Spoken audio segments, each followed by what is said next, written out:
ಭಾಗ್ಯ ಇದು ಭಾಗ್ಯ. ಸಾಮಾನ್ಯವಾಗಿ ಮಾನವರು ಒಳ್ಳೆ ಹೆಂಡತಿ ಸಿಕ್ಬಿಟ್ರೆ ನನಗೆ ಭಾಗ್ಯ ಅಂತ ಒಬ್ಬರು, ಒಳ್ಳೆ ಪತಿ ಸಿಕ್ಕಿದ್ರೆ ನನಗೆ ಭಾಗ್ಯ ಅಂತ, ಒಳ್ಳೆ ಮಕ್ಕಳಾದರೆ ನನಗೆ ಭಾಗ್ಯ ಅಂತ, ಇನ್ನು ಕೆಲವರು ಹಣ ಆಸ್ತಿ ಇವೆಲ್ಲವೂ ಸಿಕ್ಕಿದ್ರೆ ನಾವು ಭಾಗ್ಯವಂತರು ಅಂತ ಅಂದ್ಕೊಳ್ತಾರೆ. ಅದು ತುಂಬ ದಿವಸ ಇರೋದಿಲ್ಲ ಇವೆಲ್ಲ. ಯಾಕೆಂದರೆ ಎಲ್ಲ ನಶ್ವರವಾಗಿರ್ತಕ್ಕಂಥವೇ, ಶಾಶ್ವತವಾಗಿರ್ತಕ್ಕಂಥ ಭಾಗ್ಯಗಳೆಲ್ಲ ಇವೆ. ಯಾವುದಪ್ಪ ನಮಗೆ ನಿಜವಾದ ಭಾಗ್ಯ ಅಂದರೆ ನಮ್ಮ ಆತ್ಮವೇ ನಮಗೆ ನಿಜವಾದ ಭಾಗ್ಯ. ಅದು ಯಾವಾಗಲೂ ನಾವೇ ಆಗಿದ್ದೀವಿ. ಆದರೂ ಕೂಡ ಯಾವ್ಯಾವ ಈ ಭಾಗ್ಯಗಳಿಗೆ ನಾವು ಮನಸೋತು ಅದನ್ನು ಮರೆತುಬಿಟ್ಟು ಈ ಕಡೆನೇ ನಾವು ಜೀವನ ಮಾಡ್ತಾ ಇದ್ದೀವಿ. ಇದು ಒಂದಲ್ಲ ಒಂದು ದಿವಸ ಈ ನಾವು ಹೇಳಿದ ಕೆಲವು ಭಾಗ್ಯಗಳೆಲ್ಲ ನಮ್ಮ ಕೈ ತಪ್ಪಿ ಹೋಗ್ತಕ್ಕಂಥ ಯಾವ ಶಾಶ್ವತವಾಗಿ ಇರೋದಿಲ್ಲ.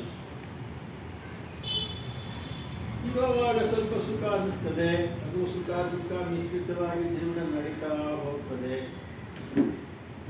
ಕಡೆಗೆ ಇವು ನಶ್ವರ ಪದಾರ್ಥಗಳಾದ್ರಿಂದ, ನಶ್ವರ ಜೀವನಗಳಾದ್ರಿಂದ, ನಶ್ವರ ವಸ್ತುಗಳಾದ್ರಿಂದ ಅವು ಅಂತಿಮಗೊಳ್ತವೆ. ಅಂತ ಸಂದರ್ಭದಲ್ಲಿ ಮಾನವರು ತೀವ್ರವಾದಂಥ ದುಃಖವನ್ನು, ಯಾತನೆಯನ್ನು ಅನುಭವಿಸಬೇಕಾಗ್ತದೆ. ಅಷ್ಟೇ ಅಲ್ಲ, ಈ ದೇಹ ಪತನವಾಗುವ ಸಮಯದಲ್ಲಿ ಮನಸ್ಸು ಯಾವ್ಯಾವುದ್ರ ಮೇಲೆ ಆಸೆಯನ್ನು ಇಟ್ಕೊಂಡು ದೇಹ ಬಿಡ್ತದೋ ಮತ್ತೆ ಅದಕ್ಕೋಸ್ಕರ ಜನ್ಮ ಪ್ರಾಪ್ತಿಯಾಗ್ತದೆ. ಆ ಜನ್ಮ ಅಂತಕ್ಕಂಥದ್ದನ್ನು ನಿಭಾಯಿಸೋದು ತುಂಬ ಕಷ್ಟ. ಹುಟ್ಟುವಾಗ ಕಷ್ಟ, ಆಮೇಲೆ ಬೆಳೆಯುವಾಗ ಕಷ್ಟ, ತದನಂತರ ಸಾಯುವಾಗ ಇನ್ನೂ ತುಂಬ ಕಷ್ಟ. ಇಂಥ ಕಷ್ಟಗಳಿಗೆ ನಾವು ಇಷ್ಟಪಡ್ತೀವಿ ಹೊತ್ತು ಬಿಡುಗಡೆಗೆ ನಾವು ಪ್ರಯತ್ನ ಮಾಡಬೇಕು. ಯಾವುದಪ್ಪ ಬಿಡುಗಡೆ ಅಂದರೆ, ಈ ಪಂಚಭೌತಿಕವಾಗಿರ್ತಕ್ಕಂಥ ಈ ಯಾವ ವಸ್ತುಗಳು ನಮಗೆ ಬಂದರೂ ಇದು ನಿಜವಾದ ಭಾಗ್ಯಗಳಲ್ಲ. ಇವೆಲ್ಲವೂ ನಾಶವಾಗ್ತಕ್ಕಂಥವು.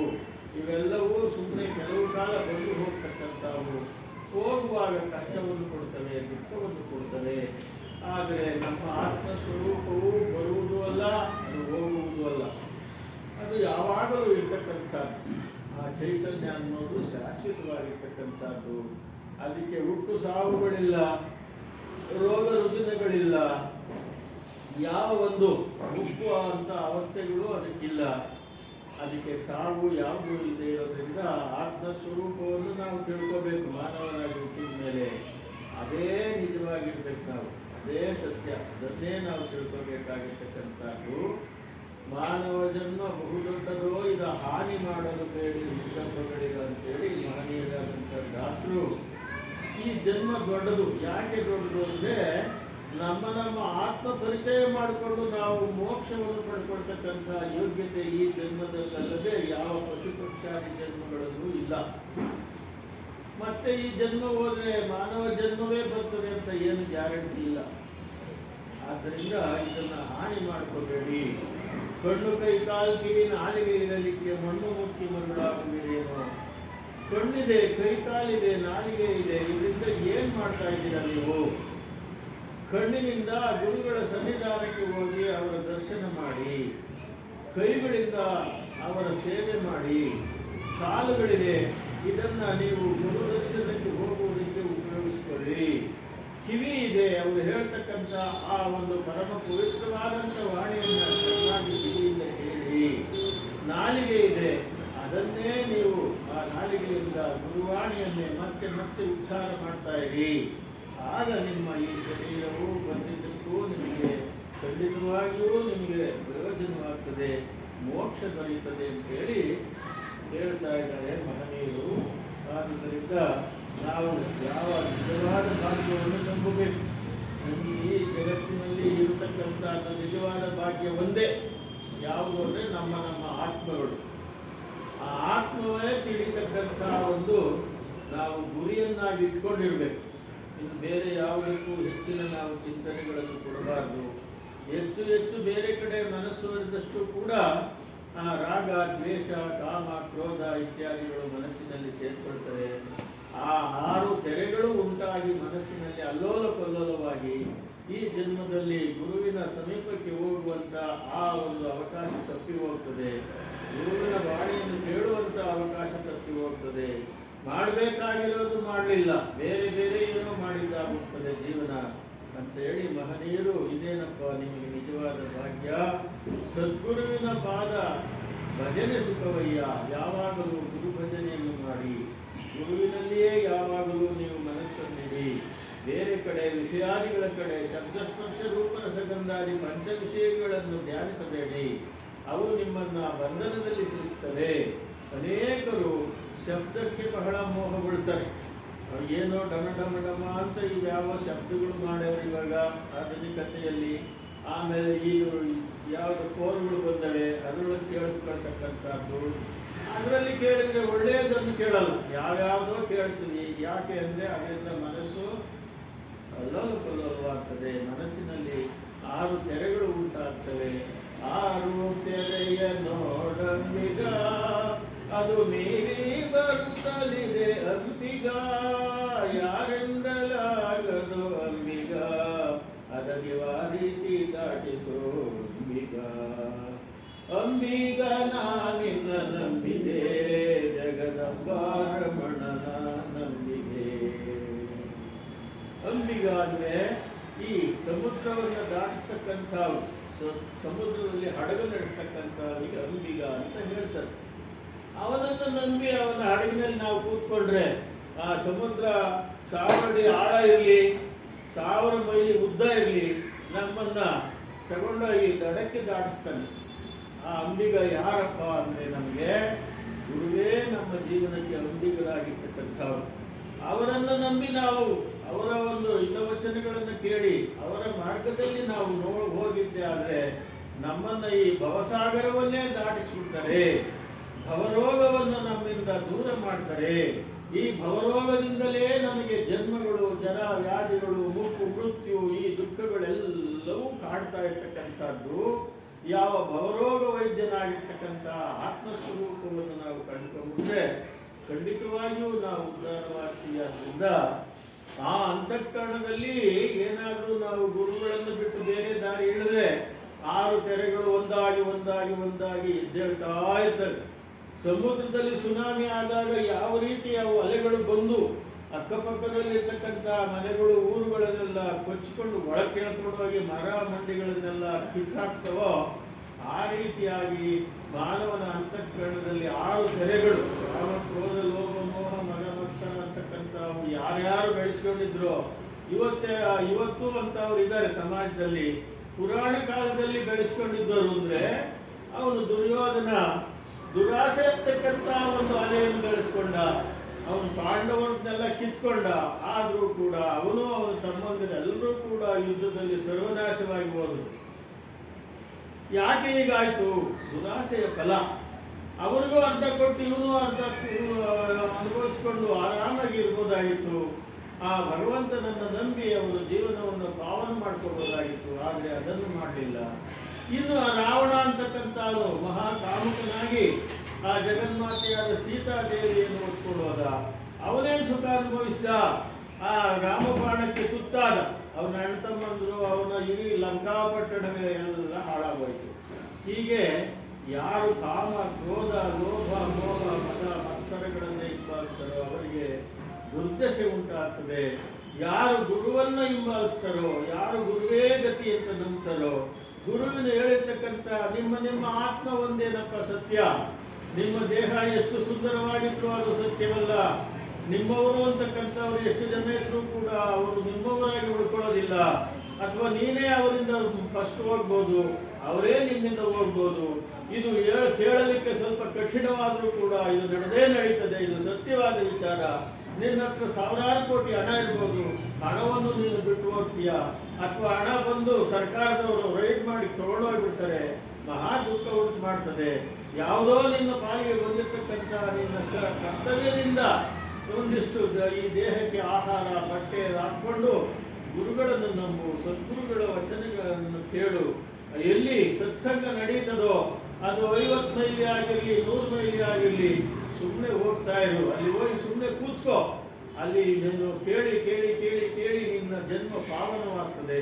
ನಿನಗೆ ಒಂದೊಂದು ವಾಣಿ ಒಂದೊಂದು ದಿವಸ ನಿನಗೆ ಸ್ಥಿರವಾಗಿ ನಿಂತರೂ ಕೂಡ ನಿನಗೆ ಮೋಕ್ಷ ಉಂಟಾಗ್ತದೆ ಅಂತೇಳಿ ಭಾಗ್ಯ ಅಂತಕ್ಕಂಥದ್ದು ನಿಜವಾದ ಭಾಗ್ಯ.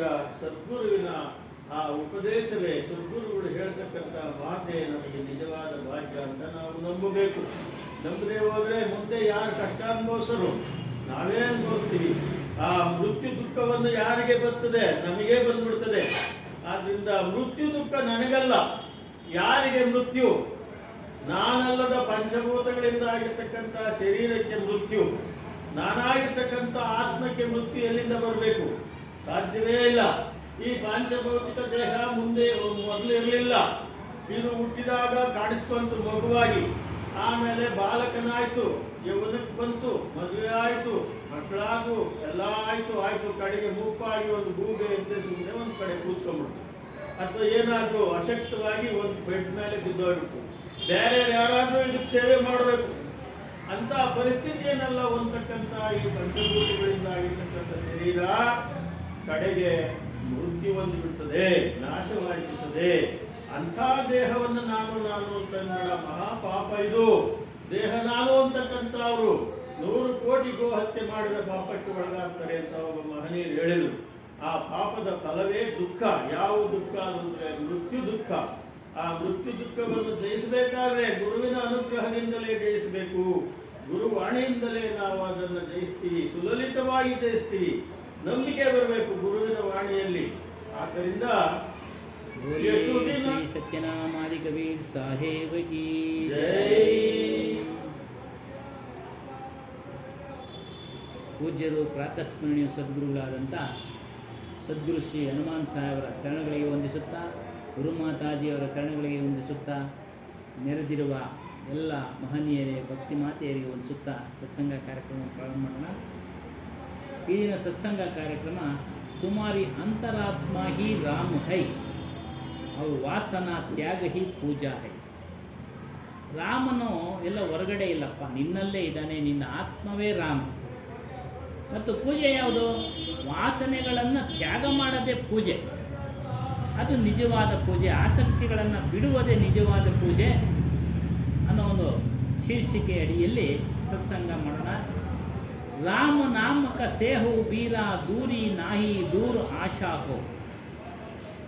ಮೊದಲನೇ ವಾಕ್ಯ. ಇದ್ರ ಕುರಿತು ಹೇಳ್ತಾ ಇದ್ದಾರೆ ಕಬೀರ್ ಸಾಹೇಬರು. ಕಬೀರ್ ಸಾಹೇಬರು ಪ್ರತಿಯೊಬ್ಬರ ಅಜ್ಞಾನದ ಒಂದೊಂದು ಅಂಶಕ್ಕೂ ಸಹ ಆಘಾತ ಕೊಡ್ತಾ ಇದ್ದಾರೆ. ಏನಿದರ ಅರ್ಥ ಅಂದರೆ, ಎಲ್ಲರೂ ಸಹ ಮೋಕ್ಷದ ಹೆಸರಿನಲ್ಲಿ ಅಜ್ಞಾನದ ಕಾರ್ಯಗಳನ್ನು ಮಾಡ್ತಾ ಇದ್ದಾರೆ. ಅಜ್ಞಾನದ ಕಾರ್ಯಗಳು, ಪೂಜೆ ಪುನಸ್ಕಾರ, ಮತ್ತೊಂದು. ಆ ಪೂಜೆ ಪುನಸ್ಕಾರ ಇವೆಲ್ಲವೂ ಸಹ ಸಾಮಾನ್ಯ ಜನರಿಗೆ,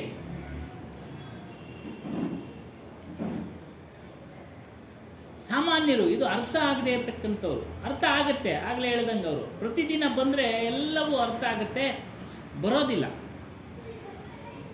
ಮತ್ತು ಅವರವರ ಸಂಸ್ಕಾರ ಈ ಎರಡೂ ಸಹ ಕಾಡಿಸುತ್ತೆ ಅವರನ್ನು.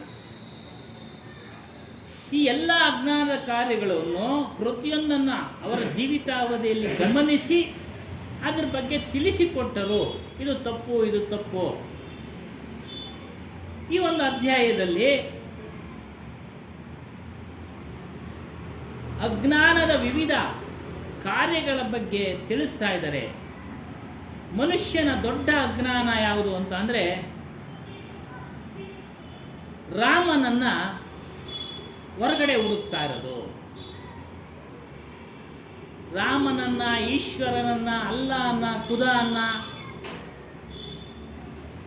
ಯಾರ್ಯಾರು ಯಾವ್ಯಾವ ಧರ್ಮವನ್ನು ಪಾಲನೆ ಮಾಡ್ತಾ ಇದ್ದಾರೋ ಅವರ ದೇವರುಗಳನ್ನು ಹೊರಗಡೆ ಹುಡುಕ್ತಾ ಇರೋದು. ಇದು ದೊಡ್ಡ ಅಜ್ಞಾನ. ರಾಮನ ಅಂದರೆ ಯಾರು? ಅದರರ್ಥ ಪವಿತ್ರವಾದ ಒಂದು ತತ್ವ ಅಂದರೆ ವಸ್ತು, ಆತ್ಮವಸ್ತು. ಅದು ಪವಿತ್ರವಾದದ್ದು. ಅದನ್ನು ಹೊರಗಡೆ ಹುಡುಕ್ತಾ ಇದ್ದಾರೆ ವಿವಿಧ ದೇವಿ ದೇವತಾದಿಗಳ ಹೆಸರಿನಲ್ಲಿ.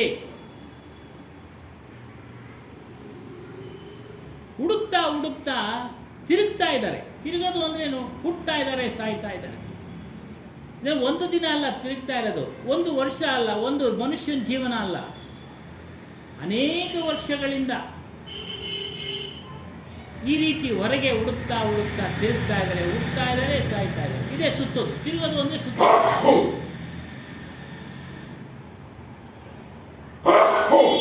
ಮತ್ತು ಒಬ್ಬರು ತಮ್ಮ ದೇವರುಗಳನ್ನ ಹೇಳ್ಕೊಳ್ತಾರೆ. ಮುಸಲ್ಮಾನರು ಹೇಳ್ತಾರೆ, ಎಲ್ಲ ದೇವರಿಗಿನ್ನ ದೊಡ್ಡ ಮೇಲೆ ಲೋಕದಲ್ಲಿ ನಮ್ಮ ದೇವರು ಇರೋದು ಅಂತ. ಇದು ಮಾತಾಜಿಯವರ ಹತ್ರ ಪಕ್ಕದ ಅಂಗಡಿಯವರು ಅಕ್ಬರನ್ನವರು ಹೇಳ್ತಾ ಇದ್ದಂತೆ, ನಿಮ್ಮೆಲ್ಲ ದೇವರಿಗಿನ್ನ ದೊಡ್ಡ ದೇವರು ನಮ್ಮವನು. ಅವ್ರು ಇವತ್ತು ಅನಿಸುತ್ತೆ ಆಜಾನ್ನಲ್ಲಿ ಕೂಗ್ತಾರೆ, ನಮ್ಮ ದೇವರು ಬಿಟ್ಟರೆ ಬೇರೆ ಯಾರೂ ಇಲ್ಲ, ನಮ್ಮ ದೇವರೇ ಸತ್ಯ ಅಂತ. ಎಲ್ಲ ದೇವರಿಗಿನ್ನ ದೊಡ್ಡ ಲೋಕದಲ್ಲಿದ್ದಾನೆ ಅಂತೆ ಅವರು ದಿನ ಅದನ್ನೇ ಆಜಾನ್ ಅಂದರೆ ಕೂಗೋದು, ನಮಾಜ್ ಕೂಗೋದು, ಅದರಲ್ಲಿ ಅದನ್ನೇ ಅವರು ಕರೆಯೋದು. ಈ ರೀತಿ ಕರೀತಾ ಇದ್ದಾರೆ, ನಾನು ನಿನ್ನ ಭಕ್ತನೋ, ನೀನು ನನಗೆ ಬೇಕು, ನಿನ್ನ ದರ್ಶನ ಕೊಡು, ನಿನ್ನ ದರ್ಶನ ಕೊಡು. ಈ ರೀತಿ ಕೂಗಿ ಮಡಗ್ತಾ ಇದ್ದಾರೆ. ಈ ರೀತಿ ಮನುಷ್ಯರು ಕೂಗುವ ಅವಶ್ಯಕತೆ ಇಲ್ಲ. ಯಾವಾಗ ತಮ್ಮ ಸ್ವರೂಪವನ್ನು ತಿಳಿತಾರೋ ಆಗ ಬೇರೆ ಯಾವುದೇ ದೇವರನ್ನು ಕೂಗುವ ಅವಶ್ಯಕತೆ ಇಲ್ಲ. ತಮ್ಮ ಸ್ವರೂಪವೇ ದೇವರು. ಕೂಗೋದ್ರಿಂದ ಏನೂ ಸಿಗೋದಿಲ್ಲ, ಕೂಗೋದ್ರಿಂದ ಏನೂ ಸಿಗ್ತಾ ಇಲ್ಲ. ಯಾರು ಇವರು ಕೂಗ್ತಾವ್ರೆ, ಅವರು ಕೂಗ್ತಾವ್ರೆ, ಯಾರಿಗನ ಸಿಕ್ಕಿದ್ರ? ಯಾರಿಗೂ ಸಿಕ್ಕಿಲ್ಲ. ಮತ್ತು ಯಾರಿಗೂ ಏನು ಕೊಡ್ತಾನೂ ಇಲ್ಲ ಯಾರೂ. ಮೊನ್ನೆ ಒಂದು ಸಂಭಾಷಣೆ ಕೇಳಿದ್ವಿ ವಾಟ್ಸಪ್ನಲ್ಲಿ. ಇಬ್ರಾಹಿಂ ಸುತಾರ್ ಅಂತೇಳಿ, ಅವರು ಬಹಳ ಆಧ್ಯಾತ್ಮಿಕ ಜ್ಞಾನಿಗಳು, ಮುಸ್ಲಿಂ. ಅವರು ಈ ಕಡೆ ಬ್ರಹ್ಮಜ್ಞಾನ ವಿಚಾರವನ್ನು ಬಹಳ ಚೆನ್ನಾಗಿ ಹೇಳ್ತಾ ಇದ್ರು. ಅವರು ನಮಾಜ್ ಮಾಡಕ್ಕೆ ಹೋದಾಗ ಪಕ್ಕದಲ್ಲಿರೋರು ಹೇಳಿದ್ರಂತೆ, ಅಲ್ಲಾನ್ ಕೇಳು, 1 ಲಕ್ಷ ಕೇಳು. ಗೊತ್ತಿದೆ ಅವ್ರಿಗೆ. ಅವ್ರು ಬಲವಂತಕ್ಕೆ ಇವ್ರನ್ನ ಕೇಳಿದ್ರಂತೆ, 1 ಲಕ್ಷ ಕೊಡಪ್ಪ, ನಮ್ಮ ಮನೆಗೆ ಬಂದು ಬೀಳಿಸು. ಅವರು ಗೊತ್ತು ಇದು ಯಾರು ಸಿಗೋದಿಲ್ಲ ಅಂತ. ಆದರೆ ಅವ್ರು ನೋಡಿ ಈ ರೀತಿ ಕೂಗ್ತಾ ಇದ್ದಾರೆ, ನನಗೆ ಹಣ ಕೊಡು, ನನಗೆ ಸಂತಾನ ಕೊಡು, ನನಗೆ ಐಶ್ವರ್ಯ ಕೊಡು. ಯಾರು ಏನು ಕೊಡೋಕ್ಕೆ ಸಾಧ್ಯ ಇಲ್ಲ.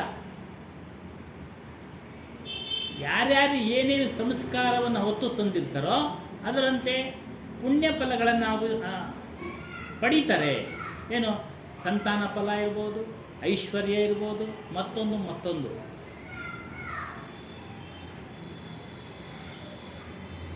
ಈ ರೀತಿಯಾಗಿ ನಮ್ಮ ಪ್ರತಿ ಒಂದು ಅಂಶದಲ್ಲೂ ನಮ್ಮ ಜೀವನದ ಅಜ್ಞಾನದ ಅವಧಿಯಲ್ಲಿ ನಡೀತಾ ಇರೋದನ್ನು ನಮಗೆ ಕಬೀರ್ ಸಾಹೇಬರು ತಿಳಿಸಿಕೊಟ್ಟಿದ್ದಾರೆ. ನಾವೆಲ್ಲ ಬಯಸ್ತಾ ಇದ್ದೀವಿ, ಐಶ್ವರ್ಯ ಬಯಸ್ತಾ ಇದ್ದೀವಿ, ಸಂತಾನ ಬಯಸ್ತಾ ಇದ್ದೀವಿ, ಮತ್ತೊಂದು.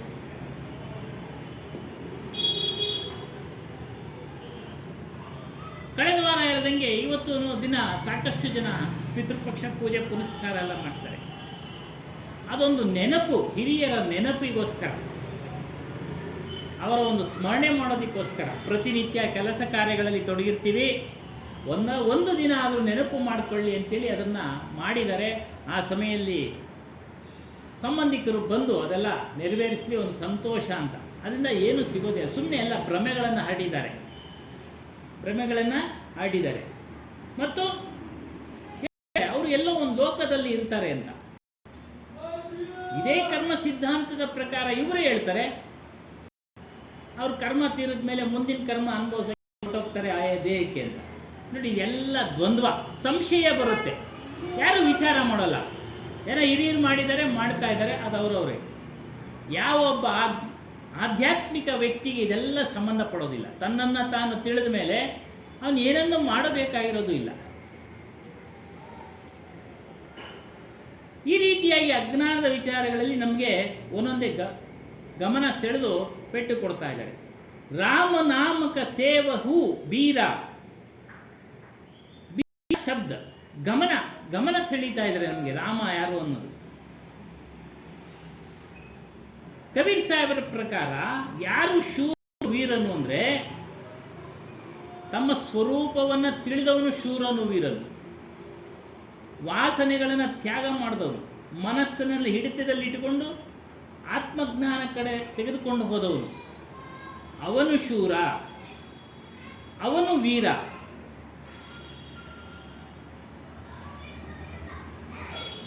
ಬೇರೆಯವರೆಲ್ಲ ವೀರರಲ್ಲ, ಅವರೆಲ್ಲ ಪ್ರಾಪಂಚಿಕವಾಗಿ ವೀರರು, ಶೂರರು. ಆದರೆ ನಿಜವಾದ ವೀರ ಯಾರು ಅಂದರೆ ವಾಸನೆಗಳನ್ನು ತ್ಯಾಗ ಮಾಡಿ, ಕಾಮ ಕ್ರೋಧ ಲೋಭ ಮೋಹ ಇತ್ಯಾದಿಗಳನ್ನು ತ್ಯಾಗ ಮಾಡಿ ತನ್ನ ಸ್ವರೂಪದ ಚಿಂತನೆ ಯಾವಾಗಲೂ ಮಾಡ್ತಾ ಇರ್ತಾನಲ್ಲ, ಅವನು ಶೂರನು ವೀರನು. ನಿಮ್ಮ ರಾಮ ಹೊರಗಡೆ ಎಲ್ಲೂ ಇಲ್ಲಪ್ಪ, ಅದು ನಿನ್ನ ಸ್ವರೂಪ ಆಗಿದೆ, ನಿನ್ನ ಆತ್ಮ ಆಗಿದೆ, ನಿನ್ನ ಅರಿವು ಆಗಿದೆ. ಆದರೆ ಜಗತ್ತಿನ ಜನ ಎಲ್ಲ ಹೊರಗಡೆ ಹುಡುಕ್ತಾ ಇದ್ದಾರೆ. ಯಾಕಂದರೆ ಹಿರಿಯರೆಲ್ಲ ಹೊರಗಡೆನೇ ತೋರಿಸ್ಕೊಟ್ರು, ಹಾಗಾಗಿ ಅವರು ಹೊರಗಡೆ ಹುಡುಕ್ತಾ ಇದ್ದಾರೆ. ಸತ್ಯವನ್ನು ತಿಳಿಸ್ಕೊಡತಕ್ಕಂಥ ಸ್ಥಳದಲ್ಲಿ ಯಾರು ಬರೋದಿಲ್ಲ. ಮೊನ್ನೆ ಯಾರನ್ನ ಕೇಳೋದಂತೆ, ಪಾಪ ನಮ್ಮ ಸಂತರೊಬ್ಬರು ಹಾಸ್ಪಿಟ್ಲಿಗೆ ಹೋಗಿ ಕುಳಿತುಕೊಂಡು ಆ ಪುಸ್ತಕ, ಭಜನೆ ಪುಸ್ತಕನ ಮತ್ತೊಂದು ಏನೋ ಓದ್ತಾ ಇರಬೇಕಾದ್ರೆ ಪಕ್ಕದಲ್ಲಿರೋರು ಕೇಳೋದಂತೆ, ನಿಮ್ಮ ಗುರುಗಳು ಕಾಯಿಲೆ ವಾಸಿ ಮಾಡ್ತಾರ? ನಿಮ್ಮ ಗುರುಗಳು ಕಾಯಿಲೆ ವಾಸಿ ಮಾಡ್ತಾರ? ನೋಡಿ, ಎಲ್ಲ ಇಂಥ ಗುರುಗಳನ್ನು ಹುಡುಕ್ತಾರೆ. ಯಾರು ವಾಸಿ ಮಾಡೋಕ್ಕಾಗೋದಿಲ್ಲ. ಸ್ವಲ್ಪ ಶಾಂತಿ ಸಮಾಧಾನ ಚಿತ್ತದಿಂದ ಇರುವಂತ ಹೇಳ್ಬೋದು. ಒಂದು ಸಿದ್ಧಿ ಇರುತ್ತೆ, ಅದನ್ನು ಉಪಯೋಗಿಸ್ತಾರೆ.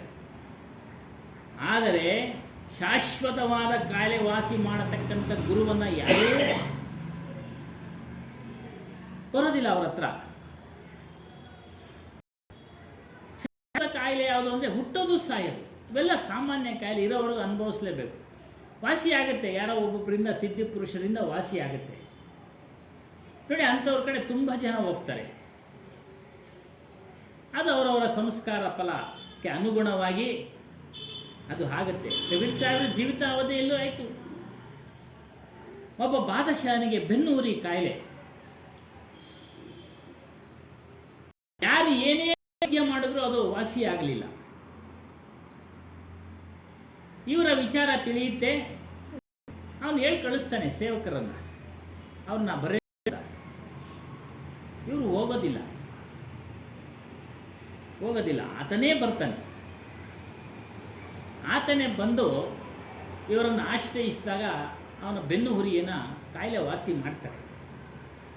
ಆಗ ಆತನು ಕೇಳ್ತಾನೆ, ನಿಮ್ಗೇನು ಬೇಕು ಅಂತ ಕೇಳು ಅಂದಾಗ, ಆ ಸಮಯದಲ್ಲಿ ಹಿಂದೂ ಮುಸ್ಲಿಂ ಮತಾಂತರ ಜಾಸ್ತಿ ಇತ್ತು, ಹಿಂದೂಗಳಿಗೆ ಬಹಳ ತೊಂದರೆ ಇತ್ತು. ಅದನ್ನು ಮಾಡಬೇಡ, ಮಾಡಿಸಬೇಡ ಅಂತೇಳಿ ಆತನಿಂದ ಪ್ರಮಾಣ ತೆಗೆದುಕೊಳ್ತಾರೆ. ತದನಂತರ ಕಡಿಮೆ ಆಯಿತು ಅಂತ. ಈ ರೀತಿ ಒಮ್ಮೊಮ್ಮೆ ಒಬ್ಬ ಗುರು ಆಗುತ್ತೆ, ಆದರೆ ಎಲ್ರಿಗೂ ಅದು ಆಗೋದಿಲ್ಲ. ಆದರೆ ಆಗತ್ತೆ ಅಂತ ಭ್ರಮೆನಲ್ಲಿ ಬೀಳ್ತಾರೆ. ಅದಕ್ಕೆ ಕಬೀರ್ ಸಾಹೇಬ್ ಹೇಳ್ತಾರೆ, ಅವೆಲ್ಲ ಸಿದ್ಧಿಗಳಪ್ಪ, ಅಷ್ಟೇ ಸಿದ್ಧಿ. ವಾಸಿ ಮಾಡೋದು ಒಂದು ಸಿದ್ಧಿ, ಸಣ್ಣದಾಗೋದು ಒಂದು ಸಿದ್ಧಿ, ದೊಡ್ಡದಾಗೋದು ಒಂದು ಸಿದ್ಧಿ. ಅವುಗಳು ಯಾವುದೂ ಶಾಶ್ವತವಲ್ಲ, ನಿನ್ನನ್ನು ಮುಕ್ತನನ್ನಾಗಿ ಮಾಡೋದಿಲ್ಲ. ನಿನ್ನನ್ನು ಮುಕ್ತನನ್ನಾಗಿ ಮಾಡೋದು ನಿನ್ನ ಸ್ವರೂಪ. ಅದ್ರ ಕಡೆ ಹಿಂಬಾಲಿಸಿ, ಅದನ್ನು ಹಿಂಬಾಲಿಸಿ, ಅವುಗಳನ್ನೆಲ್ಲ ಹಿಂಬಾಲಿಸಬೇಡಿ. ಮತ್ತೆ ಹುಡ್ತಾ ಇರಬೇಕಾಗುತ್ತೆ, ಸಾಯ್ತಾ ಇರಬೇಕಾಗುತ್ತೆ. ಹಾಗಾಗಿ ಆ ವಾಸನೆ ಒಂದು ವಾಸನೆನೇ, ಇಚ್ಛೆನೇ. ಅವುಗಳನ್ನು ಬಿಟ್ಟು ನಿನ್ನ ಸ್ವರೂಪದಲ್ಲಿರತಕ್ಕಂಥ ಆತ್ಮಾರಾಮನಲ್ಲಿ ರಮಿಸುವಂತನಾಗು. ಅವರು ದೇವುಕ ಸೇಹು ಬೌರೆ ಈ ಸಬ್ ಜೂಟಿ ಆಶಾ ಹೋ. ನೀನು ನಿಜವಾದ ರಾಮನನ್ನು ಬಿಟ್ಟು ಬೇರೆ ಕಡೆ ಸೇವೆ ಪೂಜೆ ಮಾಡ್ತಾ ಇದ್ಯಾ? ಅವುಗಳಿಂದ ಲಾಭ ಏನು ಅಂದರೆ ಮತ್ತೆ ಹುಟ್ಟೋದು, ಅವುಗಳನ್ನು ಫಲವನ್ನು ಅನುಭವಿಸೋದು. ಮತ್ತೆ ಹುಟ್ಟಬೇಕಾದ್ರೆ ನಾವು ತಾಯಿ ಗರ್ಭ, ಅಲ್ಲಿ ದುಃಖ, ಹೊರಗಡೆ ದುಃಖ, ತಿರ್ಗಿ ಸಾಯವಾಗೂ ದುಃಖ.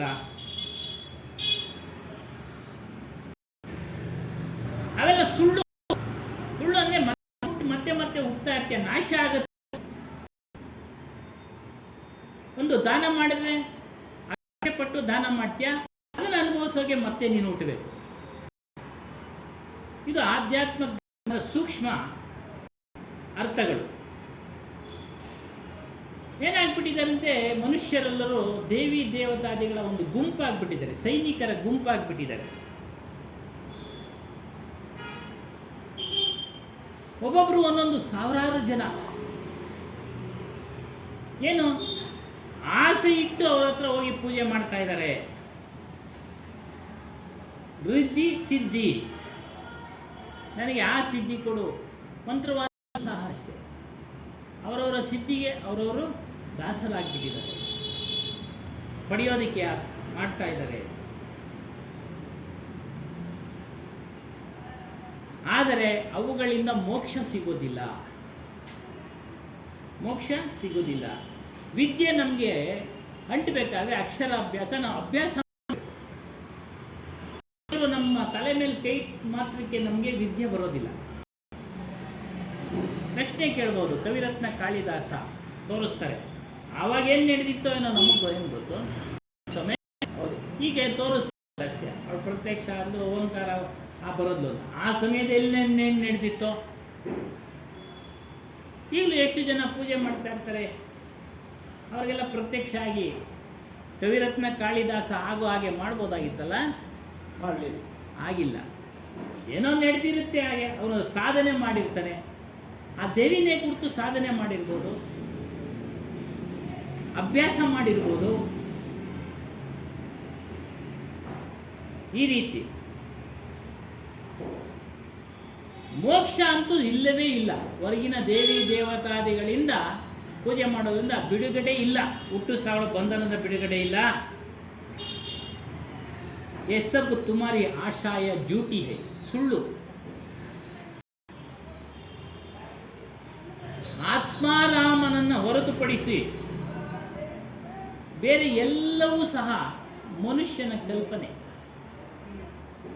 ಮನುಷ್ಯನ ಕಲ್ಪನೆ. ರಾಮ ನಮ್ಮ ಹಾಗೆ ಇದ್ದ, ಆತನಿಗೆ ಇವರು 4 ಕೈ 5 ಕೈ ಎಲ್ಲ ಜೋಡಿಸಿದ್ರು, ಅವರವರ ಒಂದು ಅಭಿಪ್ರಾಯ, ಪೂಜೆ ಮಾಡ್ತಾರೆ.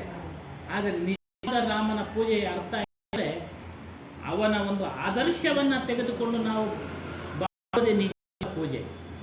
ಏನು, ಏಕಪತ್ನಿ ವ್ರತಸ್ಥ, ಪಿತೃವಾಕ್ಯ ಪರಿಪಾಲನೆ, ಎಲ್ಲರನ್ನ ದಯೆಯಿಂದ ನೋಡ್ತಾ ಇದ್ದ, ಭೇದ ಭಾವ ಇಲ್ಲದೆ ನೋಡ್ತಾ ಇದ್ದ.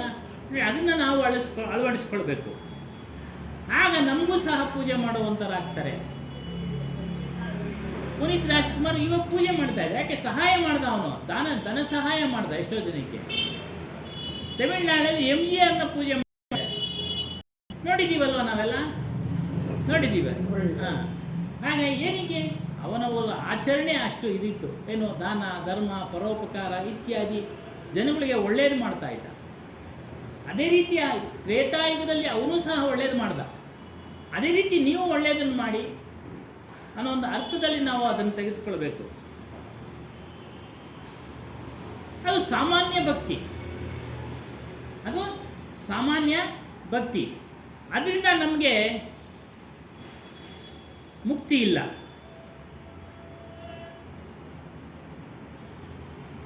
ಇಲ್ಲಿ ಧರ್ಮ ಅಂದರೆ ಏನು ಅಂದರೆ, ನಮ್ಮನ್ನು ನಾವು ತಿಳಿಯೋದು ನಿಜವಾದ ಧರ್ಮ. ಅದಕ್ಕೆ ಒಂದು ಉಲ್ಲೇಖ ಕೊಡ್ತಾರೆ, ಧರ್ಮ ದೇವಸ್ಥಾನ ಕಟ್ಟುವುದರಲ್ಲಿ ಇಲ್ಲ, ಅಥವಾ ಸಾಮೂಹಿಕ ಪೂಜೆಗೆ ಹೋಗುವುದರಲ್ಲಿಯೂ ಇಲ್ಲ. ಧರ್ಮವಿರುವುದು ಸಾಕ್ಷಾತ್ಕಾರದಲ್ಲಿ. ಧರ್ಮ ಅಂದರೆ ಧಾರಣೆ ಮಾಡ್ಕೊಳ್ಳೋದು, ನಮ್ಮನ್ನು ನಾವು ತಿಳಿಯೋದು.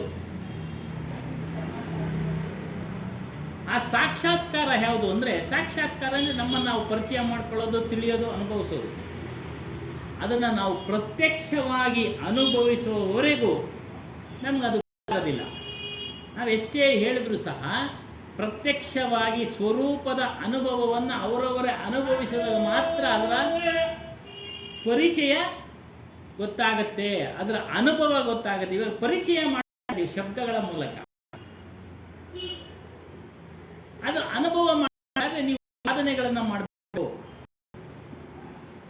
ಆ ಸಾಧನೆ ಮಾಡಬೇಕಾದ್ರೆ ಕೇವಲ ಆತ್ಮಸ್ವರೂಪ ಚಿಂತನೆ, ಅದಕ್ಕೆ ಬೇಕಾದಂಥ ಆಚರಣೆಗಳು, ವಾಸನಾ ತ್ಯಾಗ ಇವುಗಳನ್ನು ಮಾಡಿದ್ರೆ ಮಾತ್ರ ಅದು ಅನುಭವ ಬರುತ್ತೆ.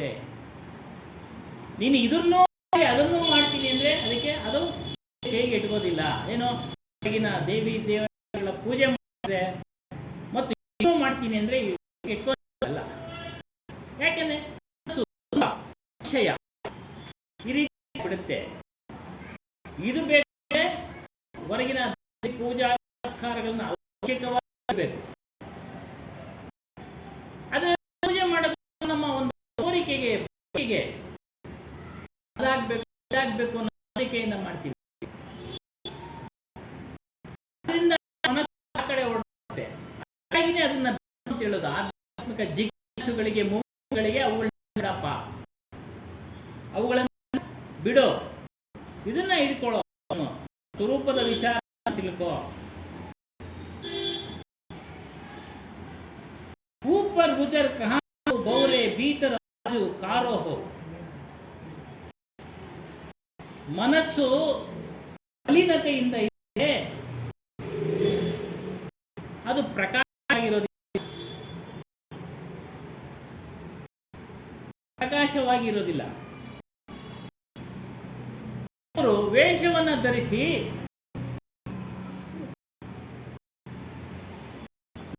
ಆಡ್ತಾರೆ. ಸಹ ಪರಮಾತ್ಮನು ಆತ್ಮಾರಾಮ ಓದಿಲ್ಲ, ಸರಿ ಇಲ್ಲ ಅಂತ ಹೇಳ್ತಾರೆ.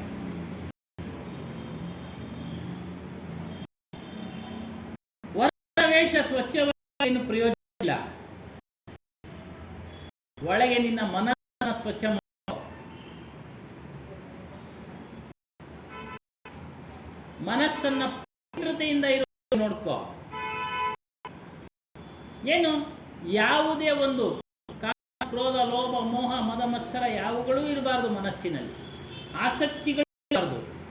ಅನಾಸಕ್ತಿಯಿಂದ ಕೂಡಿದನವಾಗಿರಬೇಕು.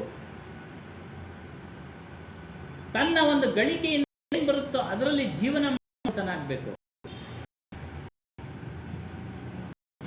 ಪರೋಪಕಾರ ಉಳ್ಳವನಾಗಿರಬೇಕು. ಸಾಧು ಸೇವಾ ಪ್ರಿಯನಾಗಿರಬೇಕು. ಯಾಕೆ ಸಾಧು ಸೇವೆ ಮಾಡಬೇಕು? ಅವರು ನಮಗೆ ಆತ್ಮವಿಚಾರ ತಿಳಿಸ್ಕೊಡ್ತಾರೆ. ತಂದೆ ತಾಯಿಗಳ ಸೇವೆ ಮಾಡಬೇಕು. ನಮ್ಮ ಜಗತ್ತಿಗೆ ಕಳೆದ ಪ್ರಶ್ನೆ, ಯಾಕೆ ಗುರುಗಳು ತಂದೆ ತಾಯಿ ಅಂತ, ಗುರು ಬಂಧು ಬಳಗ ಅಂತ? ನಮ್ಮ ತಂದೆ ತಾಯಿಗಳನ್ನು ಸೃಷ್ಟಿ ಮಾಡಿದ್ರು, ಈ ಪ್ರಪಂಚವನ್ನು ಮಾಡಿದ್ದೀವಿ. ಸಾಮಾನ್ಯವಾದ ಕಷ್ಟಗಳನ್ನು ನಮಗೆ ನಿವಾರಣೆ ಮಾಡಿದ್ರು, ಹೊರಟೋದ್ರು. ತದನಂತರ ಬಂದ ಕಷ್ಟಗಳನ್ನು ಯಾರು ಮಾಡ್ಕೊಳ್ತಾ ಇದ್ದೀವಿ? ನಿವಾರಣೆ ಮಾಡ್ಕೊಳ್ತಾ ಇದ್ದೀವಿ. ನಾವೇ ನಿವಾರಣೆ ಮಾಡ್ಕೊಳ್ತಾ ಇದ್ದೀವಿ. ದಾರಿ ತೋರಿಸಿ ಹೊರಟೋದ್ರು. ಈ ರೀತಿಯ ತಂದೆ ತಾಯಿಗಳು ಯುಗಗಳಾಂತರಿಂದ ಬಂದ್ಬಿಟ್ರು ನಮಗೆ. ಒಂದಲ್ಲ ಎರಡಲ್ಲ, ಇದೇ ಅಲ್ಲ ನಮಗೆ ಮೊದಲನೇ ತಂದೆ ತಾಯಿಗಳು. ಎಷ್ಟೋ ಜನ ಆಗ್ಬಿಟ್ಟಿದ್ದಾರೆ ಹಿಂದೆ. ಆ ಅಷ್ಟೂ ಜನ ತಂದೆ ತಾಯಿಗಳು ಮಾಡದೇ ಇರತಕ್ಕಂಥ ಕಾರ್ಯವನ್ನ ಗುರು ಒಬ್ಬನು ಮಾಡ್ತಾನೆ. ಏನು? ಸಾಮಾನ್ಯ ಕಷ್ಟಗಳನ್ನು ನಿವಾರಿಸ್ಕೊಂಡು ಬರ್ತಾನೆ ಇದ್ದಾರೆ ತಂದೆ ತಾಯಿಗಳು ಆಯಾ ಜನ್ಮದಲ್ಲಿ. ಆದರೆ ಇವನು ಜನನ ನಿವಾರಣೆ ಮಾಡ್ಬಿಡ್ತಾನೆ, ಮೃತ್ಯುವನ್ನ ನಿವಾರಣೆ ಮಾಡ್ಬಿಡ್ತಾನೆ. ಅದಕ್ಕೆ ಗುರುವಿಗೆ ಅಷ್ಟು ಶ್ರೇಷ್ಠವಾದ ಸ್ಥಾನ ಕೊಟ್ಟರು. ಗುರು ತಂದೆ, ಗುರು ತಾಯಿ, ಒಂದು ಬಳಗ ಎಲ್ಲ ವಿಚಾರವನ್ನ ತಿಳಿಸ್ತಾನೆ. ಕೆಲವರ ಒಂದು ವಿಚಾರಗಳಲ್ಲಿ, ಅವರವರ ಜೀವನದಲ್ಲಿ ತಂದೆ ತಾಯಿಗಳೇ ಸರಿ ಇರೋದಿಲ್ಲ. ನೋಡ್ತಾ ಇದ್ದೀವಿ. ತಂದೆ ತೊಂದರೆ ಕೊಡ್ತಾನೆ, ತಾಯಿ ತೊಂದರೆ ಕೊಡ್ತಾರೆ. ಅದು ಈಗ ಮಾಧ್ಯಮದಲ್ಲಿ ಬೆಳಕಿಗೆ ಬರ್ತಾ ಇರೋದನ್ನ ನಾವು ನೋಡ್ತಾ ಇದ್ದೀವಿ. ಅದಕ್ಕೆ ಮೊದಲು ಗೊತ್ತಿರಲಿಲ್ಲ. ಅದಕ್ಕೆ ಅವನಿಗೆ ಗುರುವಿಗೆ ಅಷ್ಟು ದೊಡ್ಡ ಸ್ಥಾನ, ಅವನೇ ಎಲ್ಲ ಅಂತೇಳಿ. ಅದಕ್ಕೆ ಇಲ್ಲಿ ಹೇಳ್ತಾರೆ, ಮನಸ್ಸು ಸ್ವಚ್ಛವನ್ನು ಮಾಡ್ಕೋ, ಪವಿತ್ರತೆಯಿಂದ ಇಟ್ಕೋ, ಗುರು ಸೇವೆ ಮಾಡು, ಸಾಧನೆ ಮಾಡುವಂತನಾಗು. ಇದನ್ನ ಸುಖ ಕೊಡೋ ಸಾಧನವನ್ನಾಗಿ ಮಾಡ್ಕೋ ಮನಸ್ಸನ್ನ, ಈ ದೇಹವನ್ನ, ಜ್ಞಾನೇಂದ್ರಿಯನ್ನ. ಪ್ರಪಂಚದಲ್ಲಿ ಅನೇಕ ಜನ ಡೋಂಗಿ ಗುರುಗಳಿದ್ದಾರೆ. ಸಂಸಾರ ಮೇ ಕಿತನೆ ಡೋಂಗಿ ಹೋತೆ ಹೈ, ವೇಷ ಬಡಾ ಸುಸಭ್ಯ एवं साधु का बनाते हैं. ವೇಷ ಹಾಕಿಕೊಂಡು ಗುರುಗಳು ಮೋಸ ಮಾಡ್ತಾ ಇದ್ದಾರೆ. ಎಚ್ಚರದಿಂದ ಇರಿ. ಅವರ ಮನಸ್ಸಿನಲ್ಲಿ ಕಪಟ ಇರುತ್ತೆ, ಮೋಸ ಇರುತ್ತೆ, ನಿಮ್ಮನ್ನ ಮೋಸಕ್ಕೆ ಒಳಪಡಿಸ್ತಾರೆ. ಅದನ್ನು ನಾವು ಕೇಳ್ತಾ ಇದ್ದೀವಿ. ನಿಮ್ಮನ್ನು ಅವರು ಮೋಸ ಹೋಗ್ತಾರೆ, ನಿಮ್ಮನ್ನೂ ಮೋಸ ಮಾಡ್ತಾರೆ. ಏನರ್ಥ? ಅವರೂ ಸಹ ಸರಿಯಾದ ಜ್ಞಾನ ತಿಳಿದೇ ಬಂದಿಲ್ಲ, ನಿಮಗೂ ಆಧ್ಯಾತ್ಮಿಕ ವಿಚಾರ. ಇನ್ನು ಸಾಮಾನ್ಯ ಮೋಸ ಮಾಡೋ ಗುರುಗಳಿದ್ದಾರೆ. ಲಕ್ಷ್ಮೀ ಪೂಜೆ ಹೆಸರಿನಲ್ಲಿ ಸಂತಾನ ಪ್ರಾಪ್ತಿ ಮಾಡೋ ವಿಚಾರದಲ್ಲಿ ಎಲ್ಲ ನಾವು ತಿಳಿತಾ ಇದ್ದೀವಿ. ಇವತ್ತೊಂದು ದಿವಸ, ಮೊದಲೆಲ್ಲ ಅದು ಹುಟ್ಟಾಗಿತ್ತು, ಇವತ್ತೊಂದು ದಿವಸ ಅದು ಮಾಧ್ಯಮದ ಮೂಲಕ ಎಲ್ಲ ತಿಳಿತಾ ಇದ್ದೀವಿ ಏನೇನು ಮೋಸ ಮಾಡ್ತಾ ಇದ್ದಾರೆ. ಅಂತ ಗುರುಗಳನ್ನು ಆಶ್ರಯಿಸಿದ್ರೆ ನೀವು ಮೋಸ ಹೋಗ್ತೀರಾ.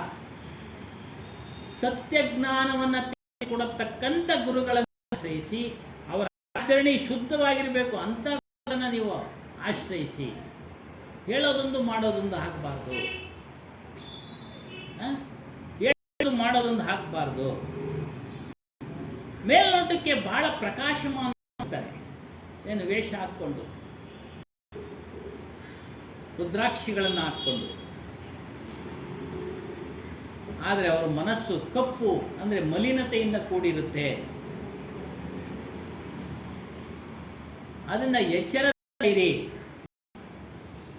ಅಂಥವ್ರನ್ನ ಮಾಡೋದ್ರಿಂದ ನೀವು ಗುರುಗಳನ್ನ ನೀವು ಮಾಡೋದ್ರಿಂದ ಏನು ಲಾಭ ಆಗೋದಿಲ್ಲ, ನಷ್ಟನೇ ಆಗುತ್ತೆ. ಜೀವನದಲ್ಲೂ ನಷ್ಟ ಆಗುತ್ತೆ, ಆಧ್ಯಾತ್ಮಿಕ ಮಾರ್ಗದಲ್ಲೂ ನಷ್ಟ ಆಗುತ್ತೆ. ಮನಸ್ಸು ಪ್ರಕಾಶವಾಗಿರಬೇಕು, ವಿಶಾಲವಾಗಿರಬೇಕು, ಅವನಲ್ಲಿ ದಯೆ ತುಂಬಿರಬೇಕು, ಪರೋಪಕಾರ ತುಂಬಿರಬೇಕು, ತುಂಬಿರಬೇಕು, ಶೀಲವಂತನಾಗಿರಬೇಕು. ಇವುಗಳು ಇದ್ದರೆ ಅವನು ನಿಜವಾದ ಸಾಧು, ನಿಜವಾದ ಗುರು. ತನಕೇ ವೃದ್ಧ ಕಹಾಬೋ ಬೋರೆ ಮನುವ ಆಜಹು ಬಾರೋಹು. ಇಲ್ಲಿ ಬೇರೆ ವಿಚಾರ ಹೇಳಿದ್ರು. ಇವಾಗ ಸ್ವತಃ ಅವರವರ ದೇಹದ ವಿಚಾರ ಹೇಳ್ತಾ ಇದ್ದಾರೆ, ನಮ್ಮ ದೇಹದ ವಿಚಾರ ಹೇಳ್ತಾ ಇದ್ದಾರೆ. ಶರೀರ ವೃದ್ಧಾಪ್ಯ ಏನ್ ಪ್ರಯೋಜನ? ಮನಸ್ಸು ಬಾಲಕನಂತೆ ಆಟ ಆಡ್ತಾ ಇದೆ. ಮನಸ್ಸು ಯೌವನದ ಮಗನಂತೆ ಆಟ ಆಡ್ತಾ ಇದೆ. ಮನಸ್ಸು ಯೌವನದ ತರುಣಿ ಆಟ ಆಡ್ತಾ ಇದೆ.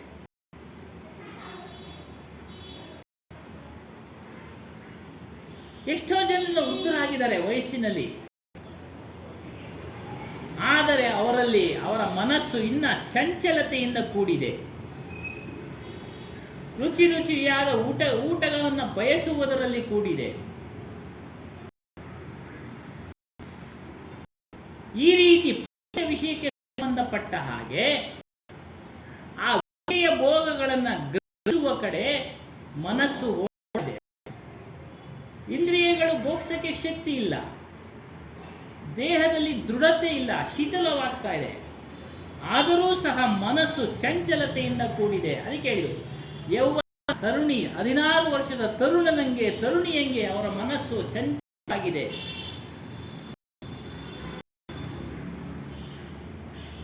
ಈ ರೀತಿಯ ಆಸೆಯನ್ನ ಬಿಡಬೇಕು.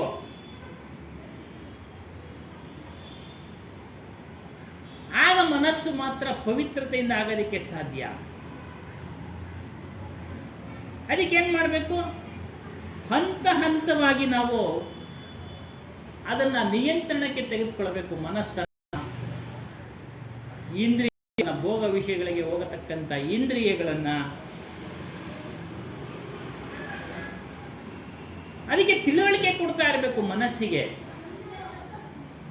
ಜ್ಞಾನದ ಮಾತುಗಳನ್ನು ಕೊಡ್ತಾ ಇರಬೇಕು.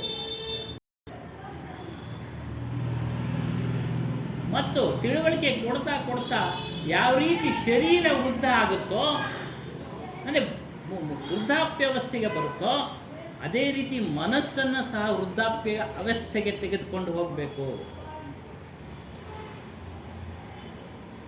ಆಗ ಮಾತ್ರ ಮನಸ್ಸು ಪಕ್ವ ಆಗೋದಕ್ಕೆ ಪ್ರಾರಂಭ ಆಗುತ್ತೆ. ಆಗ್ತಾ ಹಣ್ಣಾಗುತ್ತೆ. ಶರೀರ ಆದಂಗೆ ಮನಸ್ಸು ಹಣ್ಣಾಗುತ್ತೆ. ಆ ಮನಸ್ಸಿಗೆ ತಿಳುವಳಿಕೆ ಕೊಡಬೇಕು. ಸತ್ಯದ ವಿಚಾರಗಳನ್ನು ತಿಳಿಸೋ ಕಡೆ ಹೋಗಬೇಕು. ಸತ್ಯದ ವಿಚಾರ ತಿಳಿಸ ಹೋಗ್ಬೇಕು ಕೊಡ್ತಾರೆ. ವ್ಯಾಪಾರದಲ್ಲಿ ನಷ್ಟ ಆಗ್ತಾ ಇದ್ರೆ ಮನುಷ್ಯ ಅಭಿವೃದ್ಧಿ ಆಗಕ್ಕೆ ಸಾಧ್ಯ ಇಲ್ಲ.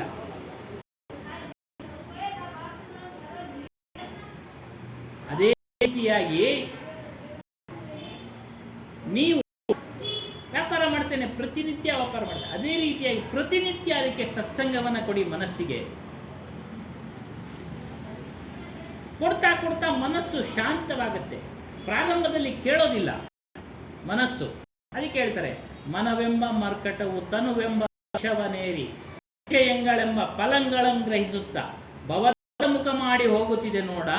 ಈ ಮನವೆಂಬ ಮರ್ಕಟವ ತಮ್ಮ ನೆನವೆಂಬ ಪಕ್ಷದಲ್ಲಿ ಕಟ್ಟಿ ಏನನ್ನು ಕೊಳ್ಳಯ್ಯ ಕಂಡೇಶ್ವರ.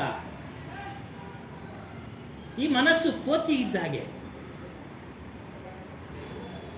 ತನುವೆಂಬ ವೃಕ್ಷವನೇರಿ, ಈ ದೇಹ ಎಂಬ ವೃಕ್ಷ ಏರ್ಬಿಟ್ಟಿದೆ ಅಂದ್ರೆ ಮನಸ್ಸಿಗೆ ಹೇಳ್ತಾ ಇರೋದು. ವಿಷಯಗಳೆಂಬ ಫಲಗಳನ್ನು ಗ್ರಹಿಸುತ್ತಾ, ಒಂದೊಂದು ಕೊಂಬೆನಲ್ಲಿ ಫಲಗಳು ಇರ್ತವೆ. ವಿಷಯಗಳು ಶಬ್ದ, ಸ್ಪರ್ಶ, ರೂಪ, ರಸ, ಗಂಧ, ಈ 5 ರೀತಿ ಕೊಂಬೆಗಳಲ್ಲಿ ಫಲಗಳನ್ನು ಊಟ ಮಾಡೋದಕ್ಕೆ ಈ ಆ ಕೊಂಬೆಯಿಂದ ಈ ಕೊಂಬೆಗೆ, ಈ ಕೊಂಬೆಯಿಂದ ಆ ಕೊಂಬೆಗೆ ಹೋಗ್ತಾ ಇದೆ. ಅದಕ್ಕೆ ಗುರುದೇವ ನಿಮ್ಮ ಸ್ಮರಣೆ ಎಂಬ ಪಾಶದಲ್ಲಿ ಈ ಮನಸ್ಸನ್ನು ಕಟ್ಕೊಳ್ಳಿ. ಅಂದೇನು, ನಿನ್ನ ಸ್ಮರಣೆ ಸದಾ ನನಗೆ ಕೊಡು. ಭವದತ್ತ ಅಂದ್ರೆ ನರಕದತ್ತ ಮುಖ ಮಾಡಿ ಹೋಗ್ತಾ ಇದೆ. ಕಟ್ಟಾಕೊಳ್ಳಿ ನಿಮ್ಮ ನೆನೆ ಭಾಷೆಯಲ್ಲಿ ಏನನ್ನು ಕಟ್ಟಿ ಉಳಿಸಿಕೊಳ್ಳಯ್ಯ ಕಂಡೇಶ್ವರ. ನಾನು ಉಳಿಸಪ್ಪ. ಇದು ಯಾಕೆ ಉಳಿಸಪ್ಪ ಅಂದ್ರೆ ಈ ರೀತಿ ಪ್ರತಿ ಮಾನವ ಜನ್ಮದಲ್ಲೂ ಆಗ್ತಾ ಇದೆ. ಪ್ರತಿ ಮಾನವ ಜನ್ಮದಲ್ಲೂ ಆಗ್ತಾ ಇದೆ. ಅದರಿಂದ ಕಟ್ಟಿ ಉಳಿಸಿಕೊಳ್ಳಯ್ಯ. ಇಲ್ಲೂ ಅಷ್ಟೇ, ವ್ಯಾಪಾರ ಚೆನ್ನಾಗಿ ಆಗ್ತಾ ಇದ್ರೆ ಯಶಸ್ಸು, ಆಗಲಿಲ್ಲ ಅಂದರೆ ನಷ್ಟ.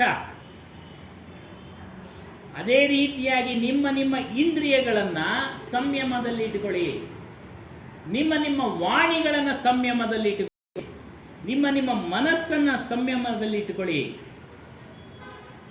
ಮತ್ತು ಹೊರವರ ಜೊತೆ ವ್ಯವಹಾರವು ಸುಂದರಮಯವಾಗಿರಲಿ, ಅಂದರೆ ಚೆನ್ನಾಗಿರಲಿ. ಗಲಾಟೆ ಮಾಡ್ಕೊಳ್ಬೇಡಿ, ಅಶಾಂತಿ ಆಗುತ್ತೆ. ಅಶಾಂತಿ ಆಗುತ್ತೆ. ಬಸ್ನಲ್ಲಿ ನಾವು ಓಡಾಡ್ತಾ ಇರ್ತೀವಿ, ನೋಡ್ತಾ ಇರ್ತೀವಿ ಆ ಸೀಟ್ಗಳು ವಿಚಾರಕ್ಕೆ. ಹೆಣ್ಮಕ್ಳು ಹೆಸರು ಪರಸ್ಪರ ಹಿಡ್ಕೊಂಡು ಹೊಡೆದಾಡ್ತಾ ಇರ್ತಾರೆ. ಏನೋ ಸೀಟ್ಗಳು ವಿಚಾರಕ್ಕೆ ಗಂಡಸರಲ್ಲೂ ನಡೀತಾ ಇರ್ತವೆ. ತಾಳ್ಮೆಯಿಂದ ವರ್ತಿಸ್ಬೇಕು ಅಂತ ಅಷ್ಟೇ. ಅದಕ್ಕೆ ಹೇಳಿದ್ರು, ನಿಮ್ಮ ಮನಸ್ಸು ಅಲ್ಲಿ ವಾಣಿನೇ ಹೆಚ್ಚು ಕಡಿಮೆ ಮಾಡೋದು. ಇವರೇನೋ ಅಂತಾರೆ ಅಂತ ಅವರೇನೋ ಅನ್ನೋದು, ಅವರೇನೋ ಅಂತಾರೆ ಇವರೇನೋ ಅನ್ನೋದು. ಇದು BTS ಬಸ್ನಲ್ಲಿ ಓಡಾಡಿರೋರಿಗೆ ಅನುಭವ. ಅದನ್ನ ವ್ಯಾಟ್ಸಪ್ನಾಗೆಲ್ಲ ತೋರಿಸ್ಕೊಂಡು ಕಿತ್ಲಾಡೋದು, ಜಗಳ ಆಡೋದು ಎಲ್ಲ. ವಾಣಿನಲ್ಲಿ ಸಂಯಮ ಇರಬೇಕು, ಮನಸ್ಸಿನ ಸಂಯಮ ಇರಬೇಕು. ಆಗ ಮಾತ್ರ ನಾವು ಹೊರಗಡೆ ಶಾಂತಿಯಿಂದ ಓಡಾಡೋಕ್ಕೆ ಸಾಧ್ಯ ಆಗುತ್ತೆ. ಇಲ್ಲಾಂದರೆ ನಮ್ಮ ಮನಸ್ಸಿನಲ್ಲಿ ಅಶಾಂತಿ ಬಂದುಬಿಟ್ಟಾಗ ನಮ್ಮ ಮನೆಯಲ್ಲೂ ನಾವು ಅಶಾಂತಿಯನ್ನು ಉಂಟು ಮಾಡ್ತೀವಿ. ಮನೆಯಲ್ಲಿ ಬರ್ತೀವಿ, ಯಾರ ಮೇಲೂ ಜಗಳ. ಹಾಗಾಗಿ ಮನಸ್ಸು, ವಾಣಿ, ಇಂದ್ರಿಯಗಳನ್ನು ಸಂಯಮದಲ್ಲಿ ಇಟ್ಕೊಳ್ಳಿ. ಎಷ್ಟು ವಯಸ್ಸು ಆಗ್ತಾ ಇದ್ದಂಗೆಲ್ಲ ಆ ಮನಸ್ಸಿಗೆ ತಿಳುವಳಿಕೆ ಕೊಟ್ಟು ಹಣ್ಣಾಗುವಂತೆ ಮಾಡಿ. ಆ ಮನಸ್ಸು ಸಹ ವೃದ್ಧಾಪ್ಯ ಸ್ಥಿತಿಗೆ ಬರಬೇಕು. ಆ ಸ್ಥಿತಿಗೆ ಬರಬೇಕಾದ್ರೆ ನಾವು ಸತ್ಸಂಗವನ್ನ ಕೇಳ್ತಾ ಇರಬೇಕು, ಮಾಡ್ತಾ ಇರಬೇಕು, ಮನನ ಮಾಡ್ತಾ ಇರಬೇಕು. ಇದು ಸಾಧನೆ ಮಾಡೋದಕ್ಕೆ ಬಂದಿರೋದು ಮಾನವ ಶರೀರ. ಸಾಧನೆ ಏನು? ಶಾಂತಿಯ ಕಡೆ ಹೋಗತಕ್ಕಂಥ ಸಾಧನೆಗೆ ನಾವು ಮಾಡ್ಕೊಳ್ಬೇಕು. ಆದರೆ ನಾವು ಅಶಾಂತಿಯ ಕಡೆ ಹೋಗ್ತಾ ಇದ್ದೀವಿ.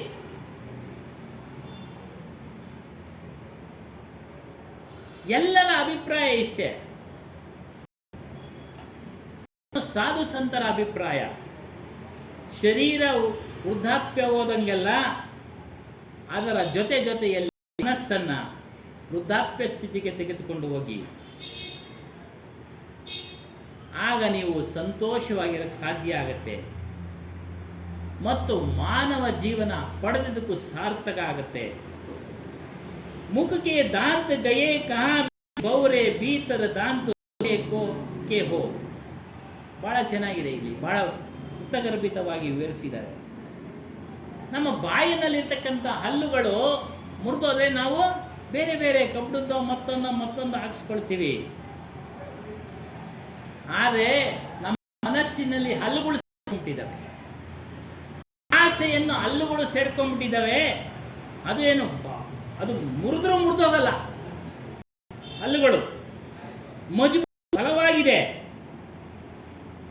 ಅವುಗಳ ಮೂಲಕ ನಾವು ಕಾಮಾದಿ ವಿಷಯಗಳನ್ನ ಜಗಿತಾನೇ ಇದ್ದೀವಿ.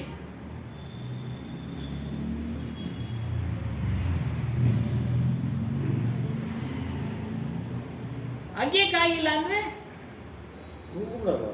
ಕುಟಾಣಿ ತಗೊಂಡು ಕುಟ್ಕೊಂಡು ತಿಂತಾ ಇದ್ದಾರೆ. ಎಷ್ಟು ಉದಾಹರಣೆ ಕೊಡ್ತಾರೆ ನೋಡಿ.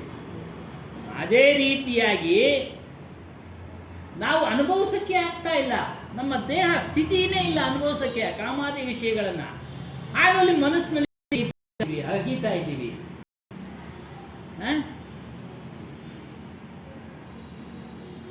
ಅದರಿಂದ ಹೇಳ್ತಾರೆ, ನೀವು ಶರೀರದಿಂದ ವೃದ್ಧಾಪ್ಯ ಹೊಂದಿದ್ರೆ ಏನು ಪ್ರಯೋಜನ ಇಲ್ಲ. ಆತನಿಗೆ ಶಾಂತಿ ಸಿಗೋದಿಲ್ಲ. ಮನಸ್ಸಿಗೆ ವೃದ್ಧಾಪ್ಯವನ್ನು ಕೊಡಬೇಕು. ಮನಸ್ಸಿಗೆ ವೃದ್ಧಾಪ್ಯವನ್ನು ಕೊಡೋದು ಹೇಗೆ? ಆ ಕಬ್ಬಿಣದ ಹಲ್ಲುಗಳಿದೆಯಲ್ಲ ಮನಸ್ಸಿನಲ್ಲಿ ತುಂಬಿಕೊಂಡಿದ್ರಲ್ಲ, ಆಸೆ ಎಂಬ ಕಬ್ಬಿಣದ ಹಲ್ಲುಗಳು, ಅದನ್ನು ಕಿತ್ತು ಬಿಸಾಕ್ರಿ. ಅದನ್ನ ಕಿತ್ತು ಬಿಸಾಕ್ರಿ. ಏನು ಭೋಗಿಸ್ಬೇಕು ಅನ್ನೋ ವಿಚಾರ ಕಿತ್ತು ಬಿಸಾಕಿ. ಅದು ಹಲ್ಲುಗಳಿದ್ದಂಗೆ, ಅದು ಮನಸ್ಸಿನಿಂದ ಕಿತ್ತು ಬಿಸಾಕಿ.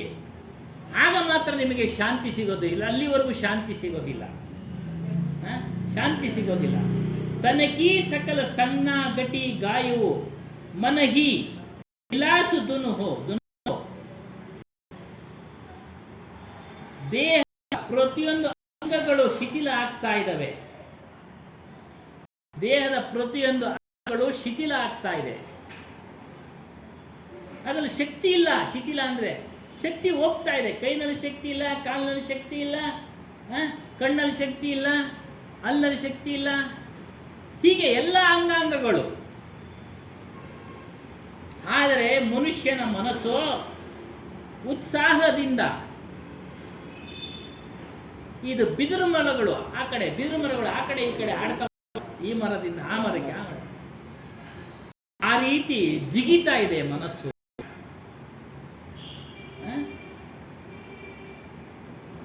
ಕೇವಲ ಶರೀರ ಶಿಥಿಲವಾದರೆ ಶಾಂತಿ ಸಿಗೋದಿಲ್ಲ.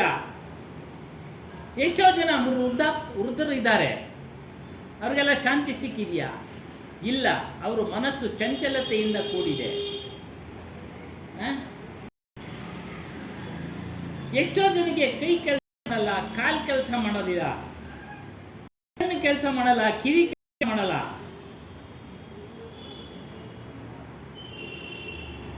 ಆದರೆ ಅವ್ರ ಮನಸ್ಸು ತಾಜಾ ಫ್ರೆಶ್ ಆಗಿ ಇದೆ. ಆಗ ತಾನೇ ಬೆಳೆದಿರೋ ಹುಡುಗನ ಮನಸ್ಸಿದ್ದಂಗೆ ಇದೆ, ಜವಾನನಂತೆ ಇದೆ. ಏನು ಯೌವನದ ಆಗ್ತಾನೆ. ಮೀಸೆ ಬಂದಿರೋ ಹುಡುಗ ಹೆಂಗ ಆಡ್ತಾನಲ್ಲ ಹಾಗೆ ಆಡ್ತಾ ಇದೆ ಮನಸ್ಸು. ಇಲ್ಲಿ ಶಾಂತಿಯಲ್ಲಿ ಸಿಗುತ್ತೆ.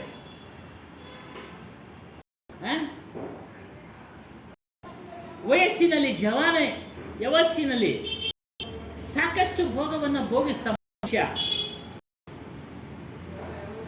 ವೃದ್ಧಾಪ್ಯದಲ್ಲಿ ಆಗ್ತಾ ಇಲ್ಲ. ಆದರೆ ಮನಸ್ಸು ಭೋಗಿಸ್ತಾ ಇದೆ, ಆಸೆಗಳನ್ನು ಭೋಗಿಸ್ತಾ ಇದೆ. ಇದರಿಂದ ಏನ್ ಮಾಡ್ತಾ ಇದ್ದಾನೆ ಅವನು? ಏನಾಗ್ತಾ ಇದೆ ಅಂದ್ರೆ ಚಿಂತೆ ಆಗ್ತಾ ಇದೆ. ಏನು ಹಳೆದನ್ನೆಲ್ಲ ನೆನೆಸಿಕೊಳ್ತಾನೆ. ನಾನು ಹಾಗಿದ್ದೆ, ಇಂಥದ್ದು ಮಾಡಿದೆ, ಅಂಥದ್ದು ಮಾಡಿದೆ, ಈಗ ಆಗ್ತಾ ಇಲ್ವೇ? ಇಷ್ಟು ದೂರ ಓಡಾಡ್ತಾ ಇದ್ದೆ, ಇಷ್ಟು ಕೆಜಿ ತೂಕ ಎತ್ತಾ ಇದ್ದೆ, ತಿಂತಾ ಇದ್ದೆ, ಈಗ ತಿನ್ನಕ್ಕೆ ಆಗ್ತಾ ಇಲ್ವೇ?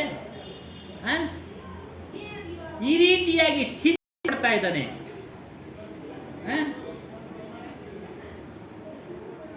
ಇವುಗಳನ್ನೆಲ್ಲ ನೀವು ದೂರ ಮಾಡ್ಕೊಬೇಕು. ಆಸೆಗಳನ್ನು ದೂರ ಮಾಡ್ಕೊಂಡ್ರೆ, ಇಚ್ಛೆಗಳನ್ನು ದೂರ ಮಾಡ್ಕೊಂಡ್ರೆ ನೀವು ಶಾಂತ ಸ್ಥಿತಿಯನ್ನು ಹೊಂದುತ್ತೀರಾ. ಹಂತ ಹಂತವಾಗಿ ಮಾಡ್ಕೊಳ್ಳಿ, ಒಂದೇ ದಿನ ಆಗೋದಿಲ್ಲ. ಇವತ್ತು ಸತ್ಸಂಗಕ್ಕೆ ಬಂದ್ವಿ ಹೊಸದಾಗಿ, ಇವತ್ತಿಂದ ಶುರು ಮಾಡ್ಕೊಳ್ಳಿ. ಚಿಂತನೆ ಮಾಡಿ ಯಾವುದನ್ನ ನಾವು ಕಡಿಮೆ ಮಾಡ್ಕೊಳ್ಬೇಕು, ಯಾವ ಮಾಡ್ಕೊಳ್ಬೇಕು. ಆಸೆಗಳನ್ನು ಕಡಿಮೆ ಮಾಡ್ಕೊಳ್ಳೋದ್ರ ಕಡೆ ನಾವು ಹೋಗ್ಬೇಕು. ಉದಾಹರಣೆಗೆ ಊಟ ತಿನ್ನೋ ಆಸೆ, ತಿಂದರೆ ನಮ್ಗೆ ಹೆಚ್ಚು ಕಡಿಮೆ ಆಗುತ್ತೆ ಅನ್ನೋ ಆಸೆ, ಅದನ್ನು ಕಡಿಮೆ ಮಾಡ್ಕೊಳ್ಳಿ, ಸಂಪೂರ್ಣ ಬಿಟ್ಬಿಡಿ. ಜೀರ್ಣಾಂಗದ ವ್ಯವಸ್ಥೆ ಸರಿ ಇರೋದಿಲ್ಲ. ಹಾಗೇನು ಮಾಡಬೇಕು? ಮೊದಲೆಲ್ಲ 4-5 ಕಡುಬು ತಿಂದು ಅದು ಒಂದು ತಿನ್ನೋಣ, ಒಂದು ತಿನ್ನೋಣ, ಸಾಕು ತಿಂದಿದ್ದೀವಿ. ಆ ರೀತಿ ಚಿಂತನೆ ಮಾಡಿಬಿಟ್ಟು ಎಲ್ಲ ವಿಚಾರಗಳಲ್ಲೂ ನಾವು ಹಂತ ಹಂತವಾಗಿ ಕಡಿಮೆ ಮಾಡ್ಕೊಳ್ಳೋದು.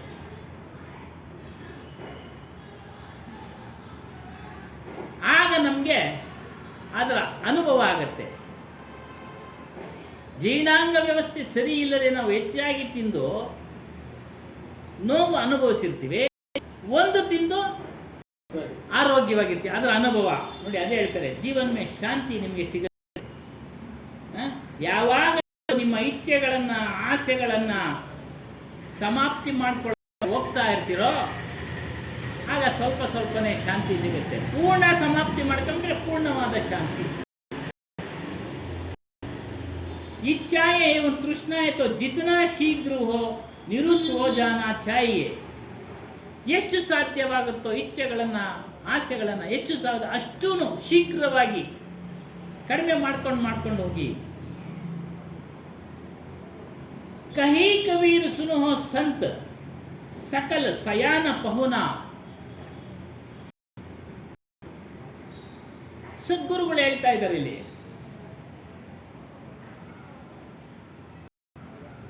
ಸಂಸಾರದಲ್ಲಿ ಅಂದರೆ ಪ್ರಪಂಚದಲ್ಲಿ ಈ ಸಾಂಸಾರಿಕ ಭೋಗ ವಸ್ತುಗಳು, ವಿಷಯಗಳು ಮನುಷ್ಯ ಭೋಗಿಸುವುದರ ಜೊತೆಗೆ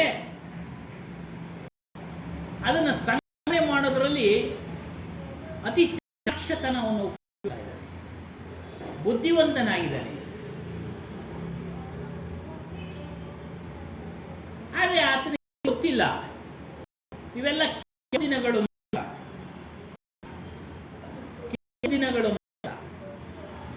ಅತಿಥಿ ಬಂದವರು ಎಷ್ಟು ದಿನ ಇರ್ತಾರೆ?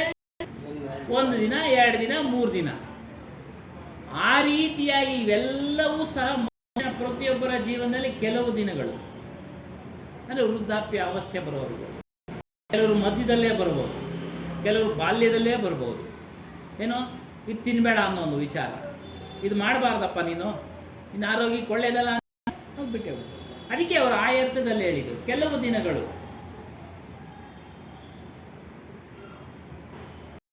ಆದರೆ ಗೊತ್ತಿಲ್ಲ, ತನ್ನ ಬುದ್ಧಿಯನ್ನು ಉಪಯೋಗಿಸಿ ಕಳೀತಾ ಇದ್ದಾನೆ.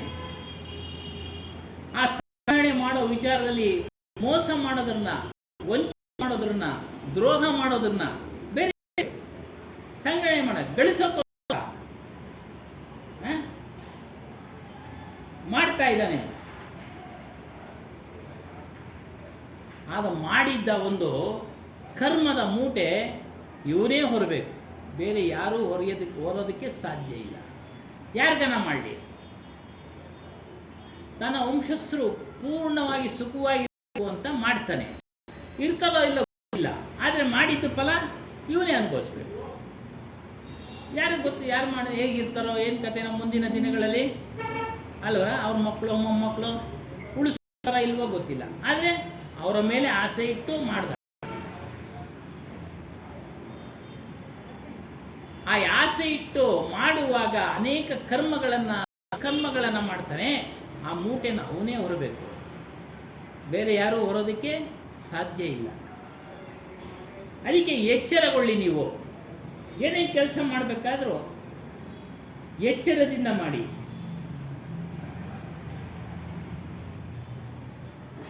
ಈ ಒಂದು ಅಧ್ಯಾಯದಲ್ಲಿ ಹೇಳ್ತಾರೆ, ರಾಮನನ್ನ ಹೊರಗಡೆ ಹುಡುಕ್ತಾ ಇದ್ದೀವಿ. ಆದರೆ ನಿಮ್ಮಲ್ಲೇ ಇದ್ದಾನೆ ಅವನು, ನಿಮ್ಮಲ್ಲೇ ಇದ್ದಾನೆ. ಆತನನ್ನು ಹೊರಗಡೆ ಹುಡುಕೋ ಕೆಲಸದಲ್ಲಿ ನೀವು ಬಿದ್ದಿದ್ದೀರಾ, ಅದನ್ನು ನಿಲ್ಲಿಸಿ ಪವಿತ್ರವಾದ ಆಚರಣೆಯನ್ನು ಮಾಡಿ. ಆಗಲೇ ಹೇಳ್ದಂಗೆ ನಮ್ಮ ಮನಸ್ಸಿಗೆ ಸತ್ಸಂಗವನ್ನು ಕೊಡಬೇಕು, ಸದ್ವಿಚಾರಗಳನ್ನು ಕೊಡಬೇಕು, ಆಚರಣೆಯಲ್ಲಿ ತೊಡಗಿಸಿಕೊಳ್ಳುವಂತೆ ಮಾಡಬೇಕು. ಮನಸ್ಸನ್ನು ಬರೀ ಕೇಳಿದ್ರೆ ಸಾಲದು, ಏನು ಅದರಂತೆ ನಡೆಯಲು ಪ್ರಯತ್ನ ಮಾಡಿ.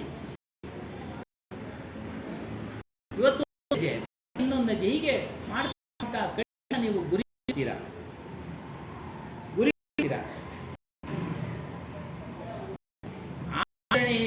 ನಿಜವಾದ ಪೂಜೆ ಆಚರಣೆಯೇ. ಕೇವಲ ನಾವು ವೇಷಧಾರಣೆ ಮಾಡೋದ್ರಿಂದ ನಮಗೆ ನಿಜವಾದ ರಾಮನು ಸಿಗೋದಿಲ್ಲ.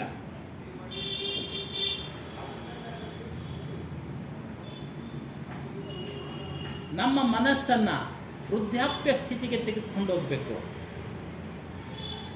ಅದು ಯಾವಾಗಲೂ ಆತ್ಮಚಿಂತನೆಯಲ್ಲಿ ತೊಡಗಿರುವಂತೆ ಮಾಡಬೇಕು. ಆಗ ಮಾತ್ರ ಸಾಧ್ಯ ನಮ್ಮ ಸ್ವರೂಪದವನ್ನು ತಿಳಿಯೋದಕ್ಕೆ, ಇಲ್ಲ ಅಂದರೆ ಸಾಧ್ಯ ಇಲ್ಲ.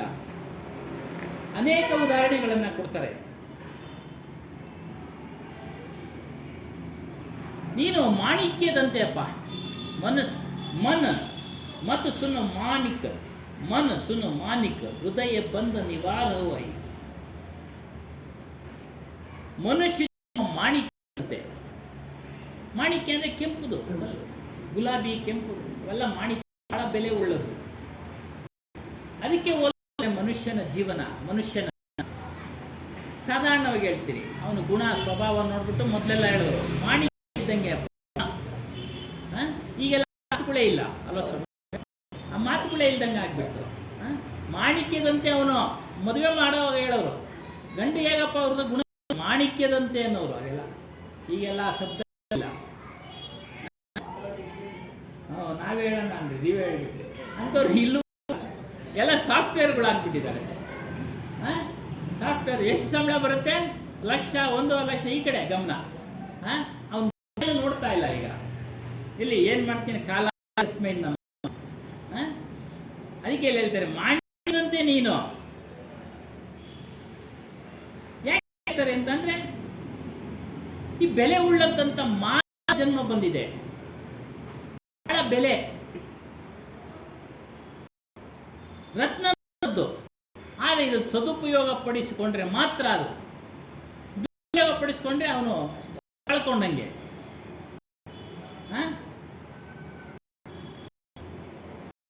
ಅದನ್ನ ಯಾವ ರೀತಿ ಉಪಯೋಗಿಸಬೇಕು ಅಂದ್ರೆ, ಮನಸ್ಸಿಗೆ ವಿಚಾರ, ಒಳ್ಳೊಳ್ಳೆ ವಿಚಾರಗಳನ್ನು ತುಂಬಬೇಕು.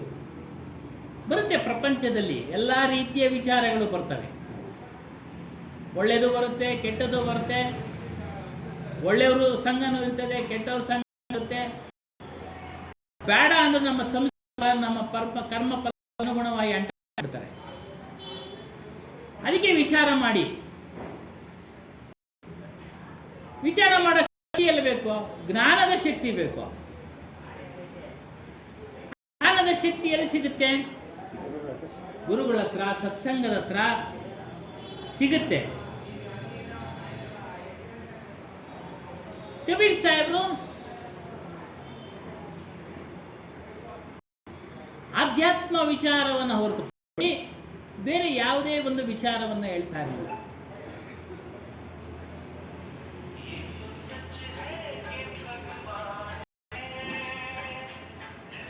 ಮತ್ತು ನಮ್ಮನ್ನ ಬಂಧನದಿಂದ ದೂರ ಮಾಡತಕ್ಕಂಥ ವಿಚಾರಗಳನ್ನು ತಿಳಿಸ್ತಾ ಇದ್ರು ಕಬೀರ್ ಸಾಹೇಬರು. ಇನ್ನೆಲ್ಲರೂ ಸಾಮಾನ್ಯವಾಗಿ ಬಂಧನಕ್ಕೆ ಒಳಪಡುವಂತ ವಿಚಾರಗಳನ್ನು ತಿಳಿಸ್ತಾ ಇದ್ದಾರೆ. ನೀನು ಅದನ್ನ ವಿಚಾರ ಮಾಡಬೇಕು, ಪರೀಕ್ಷೆ ಮಾಡಬೇಕು. ಶಬ್ದಗಳನ್ನು ನೀನು ಸರ್ವೋತ್ತಮನು, ಮಾಣಿಕ್ಯದಂತೆ ಇರೋನು. ನೀನು ಮನಸ್ಸನ್ನ ಮಲಿನತೆಗೆ ಸಿಗಿಸ್ಬೇಡಿ, ಸಿಕ್ಕಿಹಾಕೊಳ್ಬೇಡಿ. ನೀವು ಮಲಿನ ವಿಚಾರಗಳಿಗೆ ಸಿಕ್ಕಾಕೊಂಡು ಏನಾಗ್ತಾ ಇದ್ದೀರಾ? ಗುಲಾಮರಾಗ್ಬಿಟ್ಟಿದ್ದೀರಾ.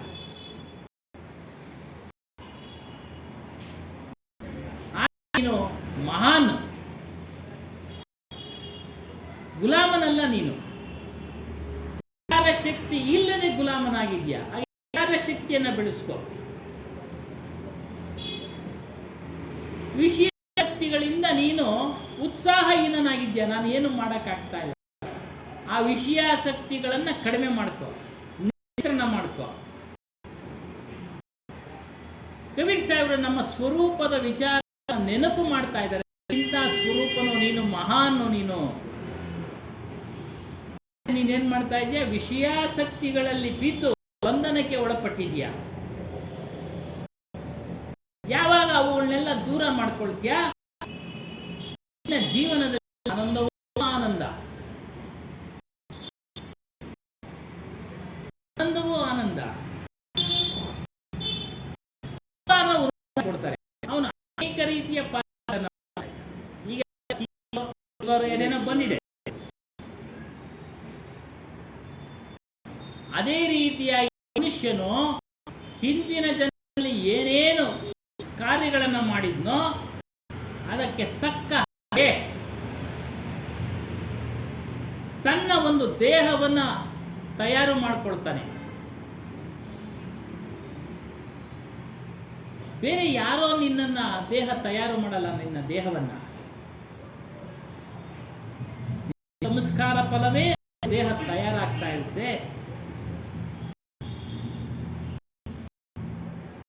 ಈ ಜನ್ಮದಲ್ಲಿ ಒಳ್ಳೆ ಸಂಸ್ಕಾರ ಮಾಡುವಂತನಾಗು, ಒಳ್ಳೆ ಕಾರ್ಯಗಳನ್ನು ಮಾಡುವಂತನಾಗು. ನೀನ್ ಎಂಥ ದೇಹನೇ ಬಂದಿರಲಿ, ನಿನಗೆ ರಾಜನಾಗಿರ್ಲಿ, ಶ್ರೀಮಂತನಾಗಿರ್ಲಿ, ದೊಡ್ಡ ಚಕ್ರಾಧಿಪತಿ ಆಗಲಿ, ದೇಹ ಬಿದ್ದೋದ್ಮೇಲೆ, ಮರಣ ಆದ್ಮೇಲೆ ಅವನ್ನ ಸುಡು ದೇಹವನ್ನ, ಅಥವಾ ಹೂಂತಾರೆ. ದೇಹಕ್ಕೆ ಮಾನ್ಯತೆ ಇಲ್ಲ. ಎಲ್ಲಿಯವರೆಗೂ ಸ್ವರೂಪ ಶಕ್ತಿಯು ನಿನಗೆ ರಮಿಸ್ತಾ ಇದೆಯೋ ದೇಹಕ್ಕೆ, ಅಲ್ಲಿವರೆಗೂ ಮಾತ್ರ ದೇಹಕ್ಕೆ ಬೆಲೆ. ತದನಂತರ ಬೆಲೆ ಇಲ್ಲ. ಎಲ್ಲಿಯವರೆಗೂ ನಿನ್ನ ಸ್ವರೂಪದ ಒಂದು ಶಕ್ತಿ ದೇಹಕ್ಕೆ ಕೊಡ್ತಾ ಇರುತ್ತೋ, ಅದರ ಮೂಲಕ ನೀನು ಅರಿವು ತೆಗೆದುಕೊಂಡು ಒಳ್ಳೆ ಒಳ್ಳೆ ಗುಣಗಳನ್ನು ನೀನು ಧಾರಣೆ ಮಾಡಿಕೊಂಡು ನಡೀತಾ ಇದ್ದಾಗ ನಿನಗೆ ಮಾಣಿಕ್ಯ ಹೇಳ್ತಾರೆ. ಎಲ್ಲರ ದೇಹದಲ್ಲೂ, ದುರ್ನಡತೆಯಿಂದ ಇರತಕ್ಕಂಥ ದೇಹದಲ್ಲೂ ಆತ್ಮನಿದ. ಆತನನ್ನ ಮಾಣಿಕ್ಯ ಅಂತ ಗುರುತಿಸೋದಿಲ್ಲ. ಮಾಣಿಕ್ಯ ಅವನ ಸ್ವಭಾವಗಳ ಆಧಾರದ ಮೇಲೆ ಅವನನ್ನ ಬೇರೆ ವ್ಯಕ್ತಿ ಅಂತ ನಾವು ತಿಳಿತಾರೆ ಪ್ರಾಪಂಚಿಕರು. ಯಾವಾಗ ನಾವು ಪರೋಪಕಾರ, ಶೀಲ, ಧರ್ಮ, ಸಂಯ ಇವುಗಳಿಂದ ನಡೀತಾ ಇರ್ತೀವೋ ಆಗ ಮಾತ್ರ ನಮ್ಮನ್ನ ಗುರುತಿಸೋದು ಮಾಣಿಕ್ಯ ಅಂತ. ಅದಕ್ಕೆ ಈ ದೇಹ ಇದೆ, ಇದನ್ನ ಸದುಪಯೋಗಪಡಿಸ್ಕೋ. ದುಃಖದ ಕಡೆ ಹೋಗ್ಬೇಡ, ಸುಖದ ಕಡೆ ಹೋಗ.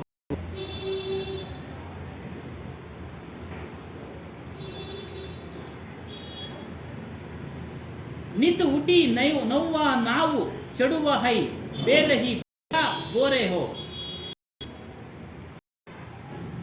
ಈ ಮನಸ್ಸು ಆಗ್ಲೇ ಹೇಳಿದ್ರು ಅಂಬಿಗ ಅಂತ, ನಾವಿಕನಿದ್ದ ಹಾಗೆ.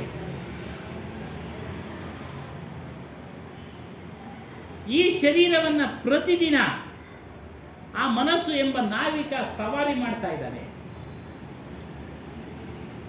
ಅವನ ಕೈಗೆ ನೀವು ಸಿಕ್ಕಾಕೊಂಡ್ಬಿಟ್ಟಿದ್ದೀರಾ. ಅವನು ಹೇಳ್ದಂಗೆ ನೀವು ಹೋಗ್ತಾ ಇದ್ದೀರಾ. ಆ ಮನಸ್ಸು ಹೇಳ್ದಂಗೆ ಕೇಳ್ತಾ ಇದ್ದೀರಾ. ಪ್ರತಿನಿತ್ಯ ವಿಷಯ ಸುಖಗಳಲ್ಲಿ ತೆಗೆದುಕೊಂಡು ಹೋಗ್ತಾ ಇದೆ. ಆ ವಿಷಯ ವಾಸನೆಗಳೆಂಬ ನದಿಯಲ್ಲಿ ಮುಳುಗಿಸ್ತಾ ಇದೆ ಆ ಮನಸ್ಸು ಎಂಬ ನಾವಿಕ. ಅವನು ನಿಮ್ಮನ್ನ ದಾಟಿಸ್ತಾ ಇಲ್ಲ, ನದಿ ದಾಟಿಸ್ತಾ ಇಲ್ಲ. ಅಲ್ಲೇ ಸುತ್ತುತ್ತಾ ಇದ್ದಾನೆ, ಅಲ್ಲೇ ಮುಳುಗಿಸ್ತಾ ಇದ್ದಾನೆ.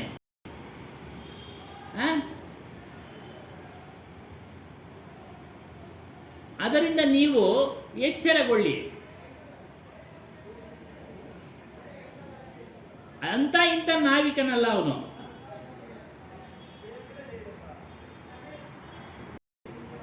ಹಲವಾರು ಯುಗಗಳಿಂದ ನಡೆಸಿ ನಡೆಸಿ ನಡೆಸಿ ನಿಮ್ಮನ್ನ ಮುಳುಗಿಸ್ತಾನೆ.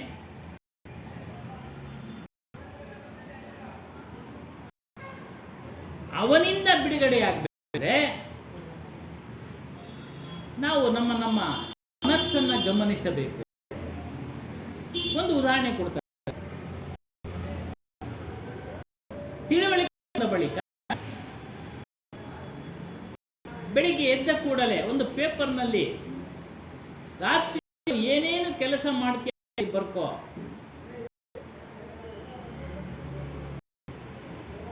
ರಾತ್ರಿ ಕೊನೆ ಮಲಗುವಾಗ ಏನು ಒಳ್ಳೆ ಕೆಲಸ ಮಾಡಿದೆ, ಏನು ಕೆಟ್ಟ ಕೆಲಸ ಮಾಡಿದೆ, ನಿನ್ನ ಆತ್ಮಾವಲೋಕನ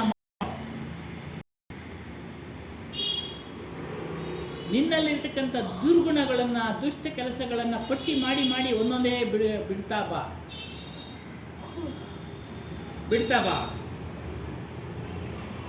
ಮತ್ತು ಆ ಸ್ಥಾನಕ್ಕೆ ಒಳ್ಳೆ ವಿಚಾರಗಳನ್ನು ತುಂಬುತ್ತಾ ಆಗ ನಿಮ್ಮ ಮನಸ್ಸು ಶುದ್ಧವಾಗತೊಡಗುತ್ತೆ. ಈ ರೀತಿ ನೀನು ಪ್ರಯತ್ನ ಮಾಡಬೇಕು. ಈ ರೀತಿ ನೀನು ಪ್ರಯತ್ನ ಮಾಡು, ಆಗ ಮನಸ್ಸು ಶುದ್ಧವಾಗುತ್ತೆ. ಇನ್ನೊಂದು ಉದಾಹರಣೆ ಕೊಡ್ತಾರೆ. ಈ ಬೆಳ್ಳಕ್ಕಿ ಅಂತ ಇರುತ್ತೆ, ಅದು ಎಮ್ಮೆ ಮೇಲೆ ಕುಳಿತಿರತಕ್ಕಂಥ ಕಚಡಗಳನ್ನೇ ತಿನ್ನುತ್ತೆ. ಆ ಎಮ್ಮೆ ಹುಲ್ಲು ಮೇಯ್ತಾ ಇರ್ತಿದೆ, ಆ ಬೆಳ್ಳಕ್ಕಿ ಮಾತ್ರ ಅದ್ರ ಮೇಲೆ ಕುಳಿತು ಅದರ ಮೇಲೆ ಕಚಡ ತಿಂತಾ ಇರುತ್ತೆ. ಹಂಗೆ ನೀನು ಮನಸ್ಸು ಅದನ್ನ ಅಂಶಂತೆ ಮಾಡ್ಕೋ. ಅಂಶ ಹೇಳ್ತಾರೆ ತಿನ್ನುತ್ತೆ ಅಂತ, ಮುತ್ತುಗಳನ್ನ ತಿನ್ನುತ್ತೆ ಅಂತ. ಆ ರೀತಿ ಅಂಶದಂತೆ ನಿನ್ನಲ್ಲಿರ್ತಕ್ಕಂಥ ಮನಸ್ಸಿನಲ್ಲಿರ್ತಕ್ಕಂಥ ಇಂದ್ರಿಯ ಮಲಿನತೆಗಳನ್ನ ದೂರ ಮಾಡ್ಕೋ. ನೀನು ಆಗ ಅಂಶದಂತೆ ಆಗ್ತೀಯ.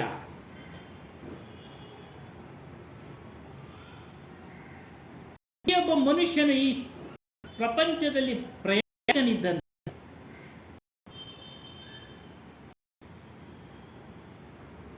ಪ್ರಯಾಣಿಕನಿಗೆ ತಾನು ಸೇರಬೇಕಾದ ಸ್ಥಳದ ಒಂದು ಮಾಹಿತಿ ಇರಬೇಕು. ಇಲ್ಲದೆ ಒಂದು ಪಕ್ಷದಲ್ಲಿ ತಿಳಿದವರ ಬಳಿ ಕೇಳಿ ತಿಳಿದುಕೊಳ್ಳಬೇಕು. ತಿಳಿದೇ ಹೋದ್ರೆ ಆತ ಅಹಂಕಾರಿ ಅಂತ ತಿಳಿ. ಅವನು ಕೇಳದೆ ತಪ್ಪು ಗಮ್ಯಸ್ಥಾನವನ್ನು ಸೇರ್ತಾನೆ, ಸರಿಯಾದ ಸ್ಥಾನವನ್ನು ಸೇರೋದಿಲ್ಲ, ಸ್ಥಳವನ್ನು ಸೇರೋದಿಲ್ಲ. ಅಂದೇನು ತಾಯಿ ಗರ್ಭಕ್ಕೆ ಹೋಗ್ತಾನೆ. ಹಾಗಾಗಿ ಸಂತರ ಬಳಿ ವಿಚಾರವನ್ನು ಕೇಳಿ ತಿಳ್ಕೊಳ್ಳಿ. ದೇಹ ಅಂದ್ರೇನು, ಮನಸ್ಸು ಅಂದ್ರೇನು, ಜ್ಞಾನ ಅಂದ್ರೇನು, ಅಜ್ಞಾನ ಅಂದ್ರೇನು, ಸತ್ಯ ಅಂದ್ರೇನು, ಅಸತ್ಯ ಅಂದ್ರೇನು. ಅಹಂಕಾರಿ ಅಂತ ಎಲ್ರಿಗೂ ಹೇಳ್ತಾರೆ.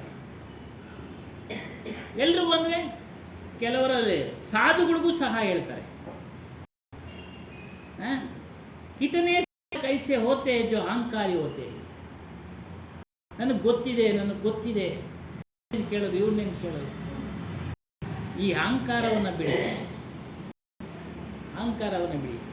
ತಿಳಿದವರಿಂದ ತಿಳಿತಾ ಇರಿ, ಕೇಳಿ ತಿಳಿತಾ ಇರಿ. ಜ್ಞಾನವನ್ನು ಅಭಿವೃದ್ಧಿ ಮಾಡ್ಕೊಳ್ಳಿ. ಮೂರ್ಖರಾಗಬೇಡಿ.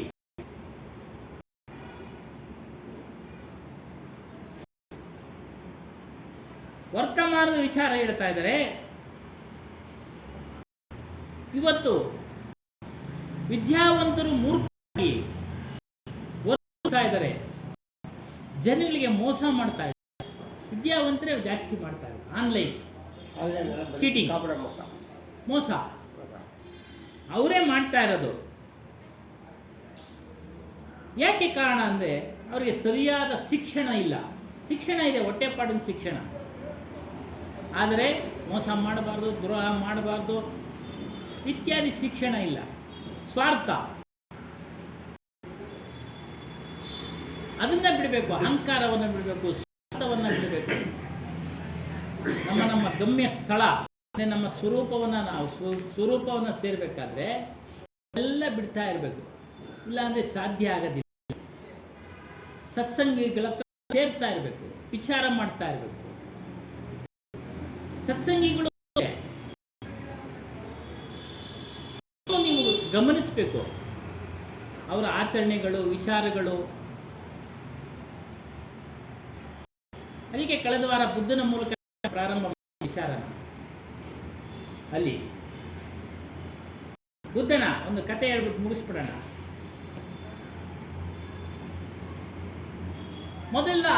ಮೊದಲು ಹಿಂದಿನ ಕಾಲದಲ್ಲಿ ಅಲ್ಲಲ್ಲಿ ಸತ್ಸಂಗಗಳು ಜಾಸ್ತಿ ನಡೀತಾ ಇತ್ತು. ಒಂದು ರಾಜ್ಯ, ಕೋಸಲ ರಾಜ್ಯದಲ್ಲಿ ಸತ್ಸಂಗ ನಡೀತಾನೆ ಇತ್ತು. ಇವ್ರು ಬಂದ್ರು ನಮ್ಮ ಸತ್ಯ ಅಂತ, ಇವ್ರು ಬಂದ್ರು ನಮ್ಮ ಸತ್ಯ ಅಂತ, ಅವ್ರು ಯಾರೋ ಬಂದ್ರು ನಮ್ಮ ಸತ್ಯ ಅಂತ. ಈ ಜನಗಳಿಗೆ ವಿಷಯ ಬಂದ್ಬಿಡ್ತು. ಕೊನೆಗೆ ಬುದ್ಧ ಬಂದ, ಮಹಾವಾಸಿ ಆಗ ಕೇಳೇ ಬಿಟ್ರು. ಏನಪ್ಪ, ಎಷ್ಟೋ ಜನ ಸತ್ಸಂಗ ಬಂದು ಮಾಡ್ತಿದ್ದಾರೆ, ಹೋಗ್ತಾರೆ, ನಮ್ಮದು ಶ್ರೇಷ್ಠ, ನಮ್ಮದು ಶ್ರೇಷ್ಠ, ನಮ್ಮದು ಶ್ರೇಷ್ಠ ಅಂತ ಇದ್ದಾರೆ, ನಮ್ಮದು ಸತ್ಯ, ನಮ್ದು ಸತ್ಯ, ನಮ್ದು ಸತ್ಯ ಅಂತ ಇದ್ದಾರೆ. ಏನಿದು ಅಂತೇಳಿ ಕೇಳ್ತಾ ಕೇಳ್ತಾ ಮಾಡ್ಬಿಟ್ರು. ಬುದ್ಧ ಯೋಚನೆ ಮಾಡ್ದ. ಅವನು ಕೊನೆಗೆ ಉತ್ತರ ಕೊಡ್ತಾನೆ, ನೋಡಪ್ಪ, ನಾನು ಸತ್ಯ ಹೇಳ್ತಾ ಇದ್ದೀನಿ ಅಂತ ನಿನಗೆ ಸತ್ಯ ಗೊತ್ತಾದರೂ ಸಹ, ಬಹಳ ಸತ್ಯ ಹೇಳ್ತಾ ಇದ್ದೀನಿ, ನಿನಗೆ ಸತ್ಯ ಅಂತ ಗೊತ್ತಾದರೂ ಸಹ ನಿನಗೆ ಇಷ್ಟ ಇದ್ರೆ ತಗೋ, ಇಲ್ಲ ಅಂದ್ರೆ ಬಿಡು. ಈ ದ್ವಂದ್ವನೇ ಬೇಡ, ಸಂಶಯನೇ ಬೇಡ. ಈಗ ಅದೇ ನಡೀತಾ ಇರೋದು ಪ್ರಪಂಚದಲ್ಲಿ. ನಾವೇಳೋದು ಸತ್ಯ, ನಾವೇಳೋದು ಸತ್ಯ. ಅನೇಕ ಪಂಥಗಳ ಕಬೀರದಲ್ಲಿ ಅವರವರೇ ಸತ್ಯ, ನಾವೇ ಸತ್ಯ, ಅವ್ರದ್ದು ಸರಿ ಇಲ್ಲ, ಇವ್ರದ್ದು ಸರಿ ಇಲ್ಲ. ಅದಕ್ಕೆ ಆ ಕತೆ ಹೇಳಿ, ನಿನಗೆ ಇಷ್ಟ ಇದ್ರೆ ತೆಗೆದುಕೋ, ನಾನು ಹೇಳ್ತಾ ಇದ್ದೀನಿ ಅಂತೇಳಿ ಬಲವಂತಕ್ಕೆ ತೆಗೆದುಕೊಳ್ಬೇಡ. ಸತ್ಯ ಹೇಳ್ತಾ ಇದ್ದೀನಿ, ವಿಚಾರ ಸತ್ಯನೇ, ಇಷ್ಟ ತಗೋ, ಇಲ್ಲ ಅಂದ್ರೆ ಬಲವಂತ ತೆಗೆದುಕೊಂಡು ಧಾರಣೆ ಮಾಡ್ಕೊಂಡ್ಬೇಡ ಅನ್ನೋ ವಿಚಾರ. ಹಾಗಾಗಿ ನಮಗೆಲ್ಲ ಒಂದು ವಿಶೇಷವಾದ ಶಕ್ತಿ ಇದೆ, ಚಿಂತನೆ ಮಾಡುವ ಶಕ್ತಿ, ಪರೀಕ್ಷೆ ಮಾಡುವ ಶಕ್ತಿ ಇದೆ. ನಮ್ಮ ಅರಿವಿನಿಂದ ಯಾರು ಏನೇ ಹೇಳಿದ್ರು ಸಹ ವಿಚಾರ ಮಾಡಿ. ಇವ್ರು ದೊಡ್ಡ ಹೇಳ್ಬಿಟ್ಟವ್ರು, ಹಿರಿಯರು ಹೇಳ್ಬಿಟ್ಟವ್ರು ಅಂಥೇಳಿ ಏನೋ ಅಂಥೇಳಿ ಒಪ್ಕೊಳ್ಳೋಕ್ಕೆ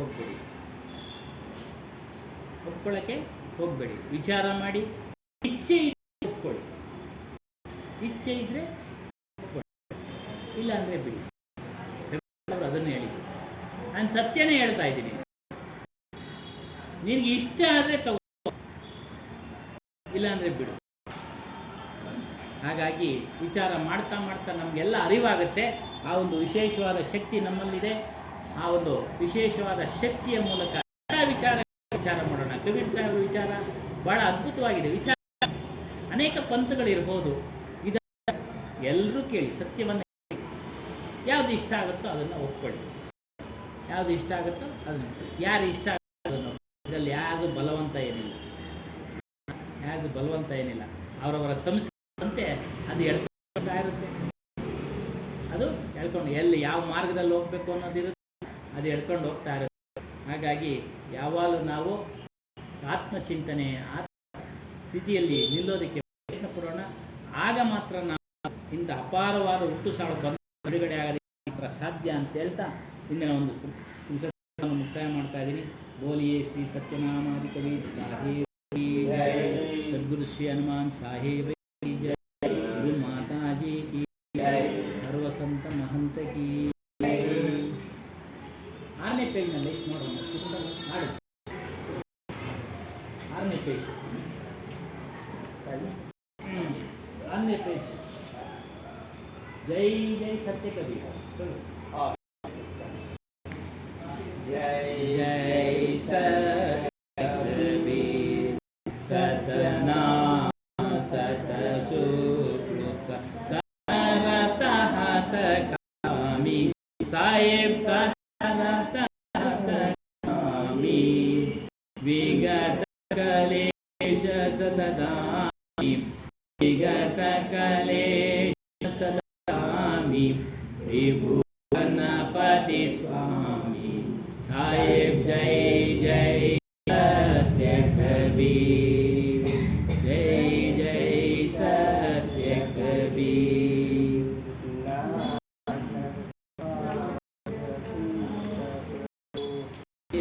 6ನೇ ಪೇಜ್ನಲ್ಲಿ ಇದೆ ನೋಡಿ, ಅಲ್ಲೇ ಇದೆ.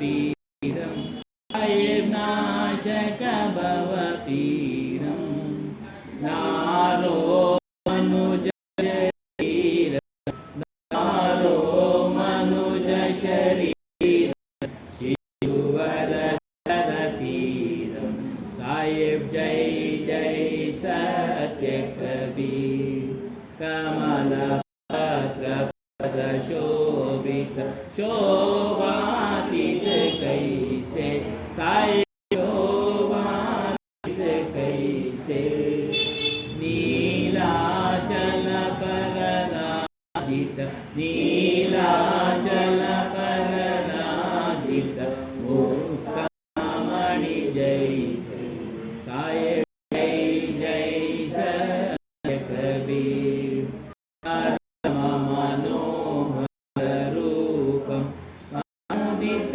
सुखदाशी साहेब समुदित सुखदाशी आति अभिनव अविनाशी आति अभिनव अविनाशी काशीपुरवासी साहेब जय जय सत्य कबीर हम सब उबारण पारण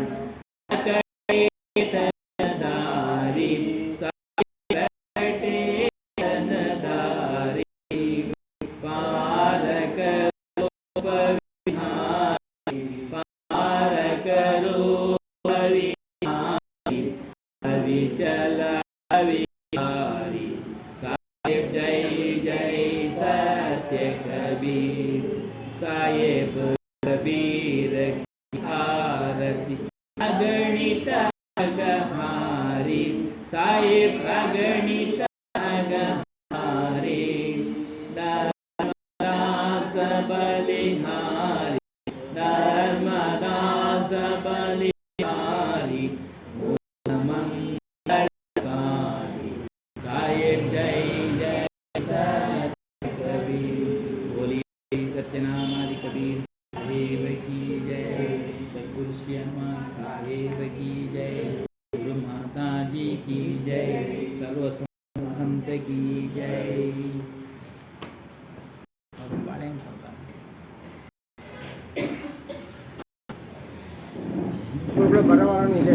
ಬರವರ ನಿಲೇಶ ಇಲ್ಲೇ ಒಂದು ನಿಮಿಷ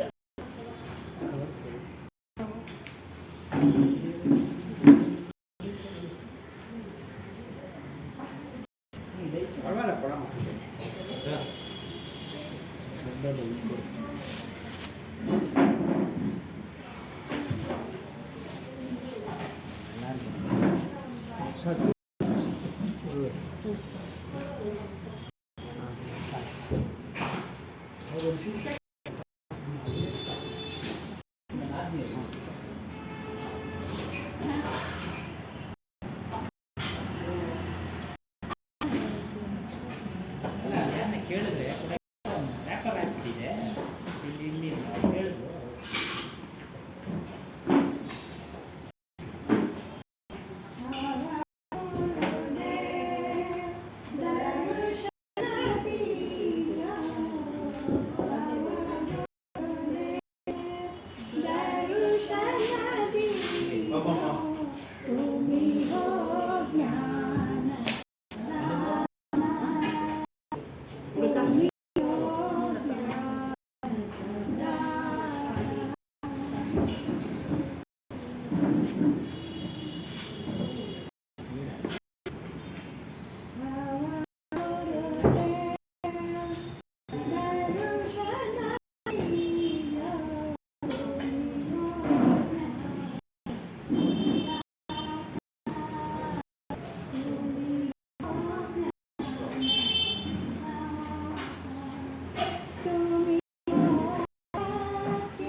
Thank you.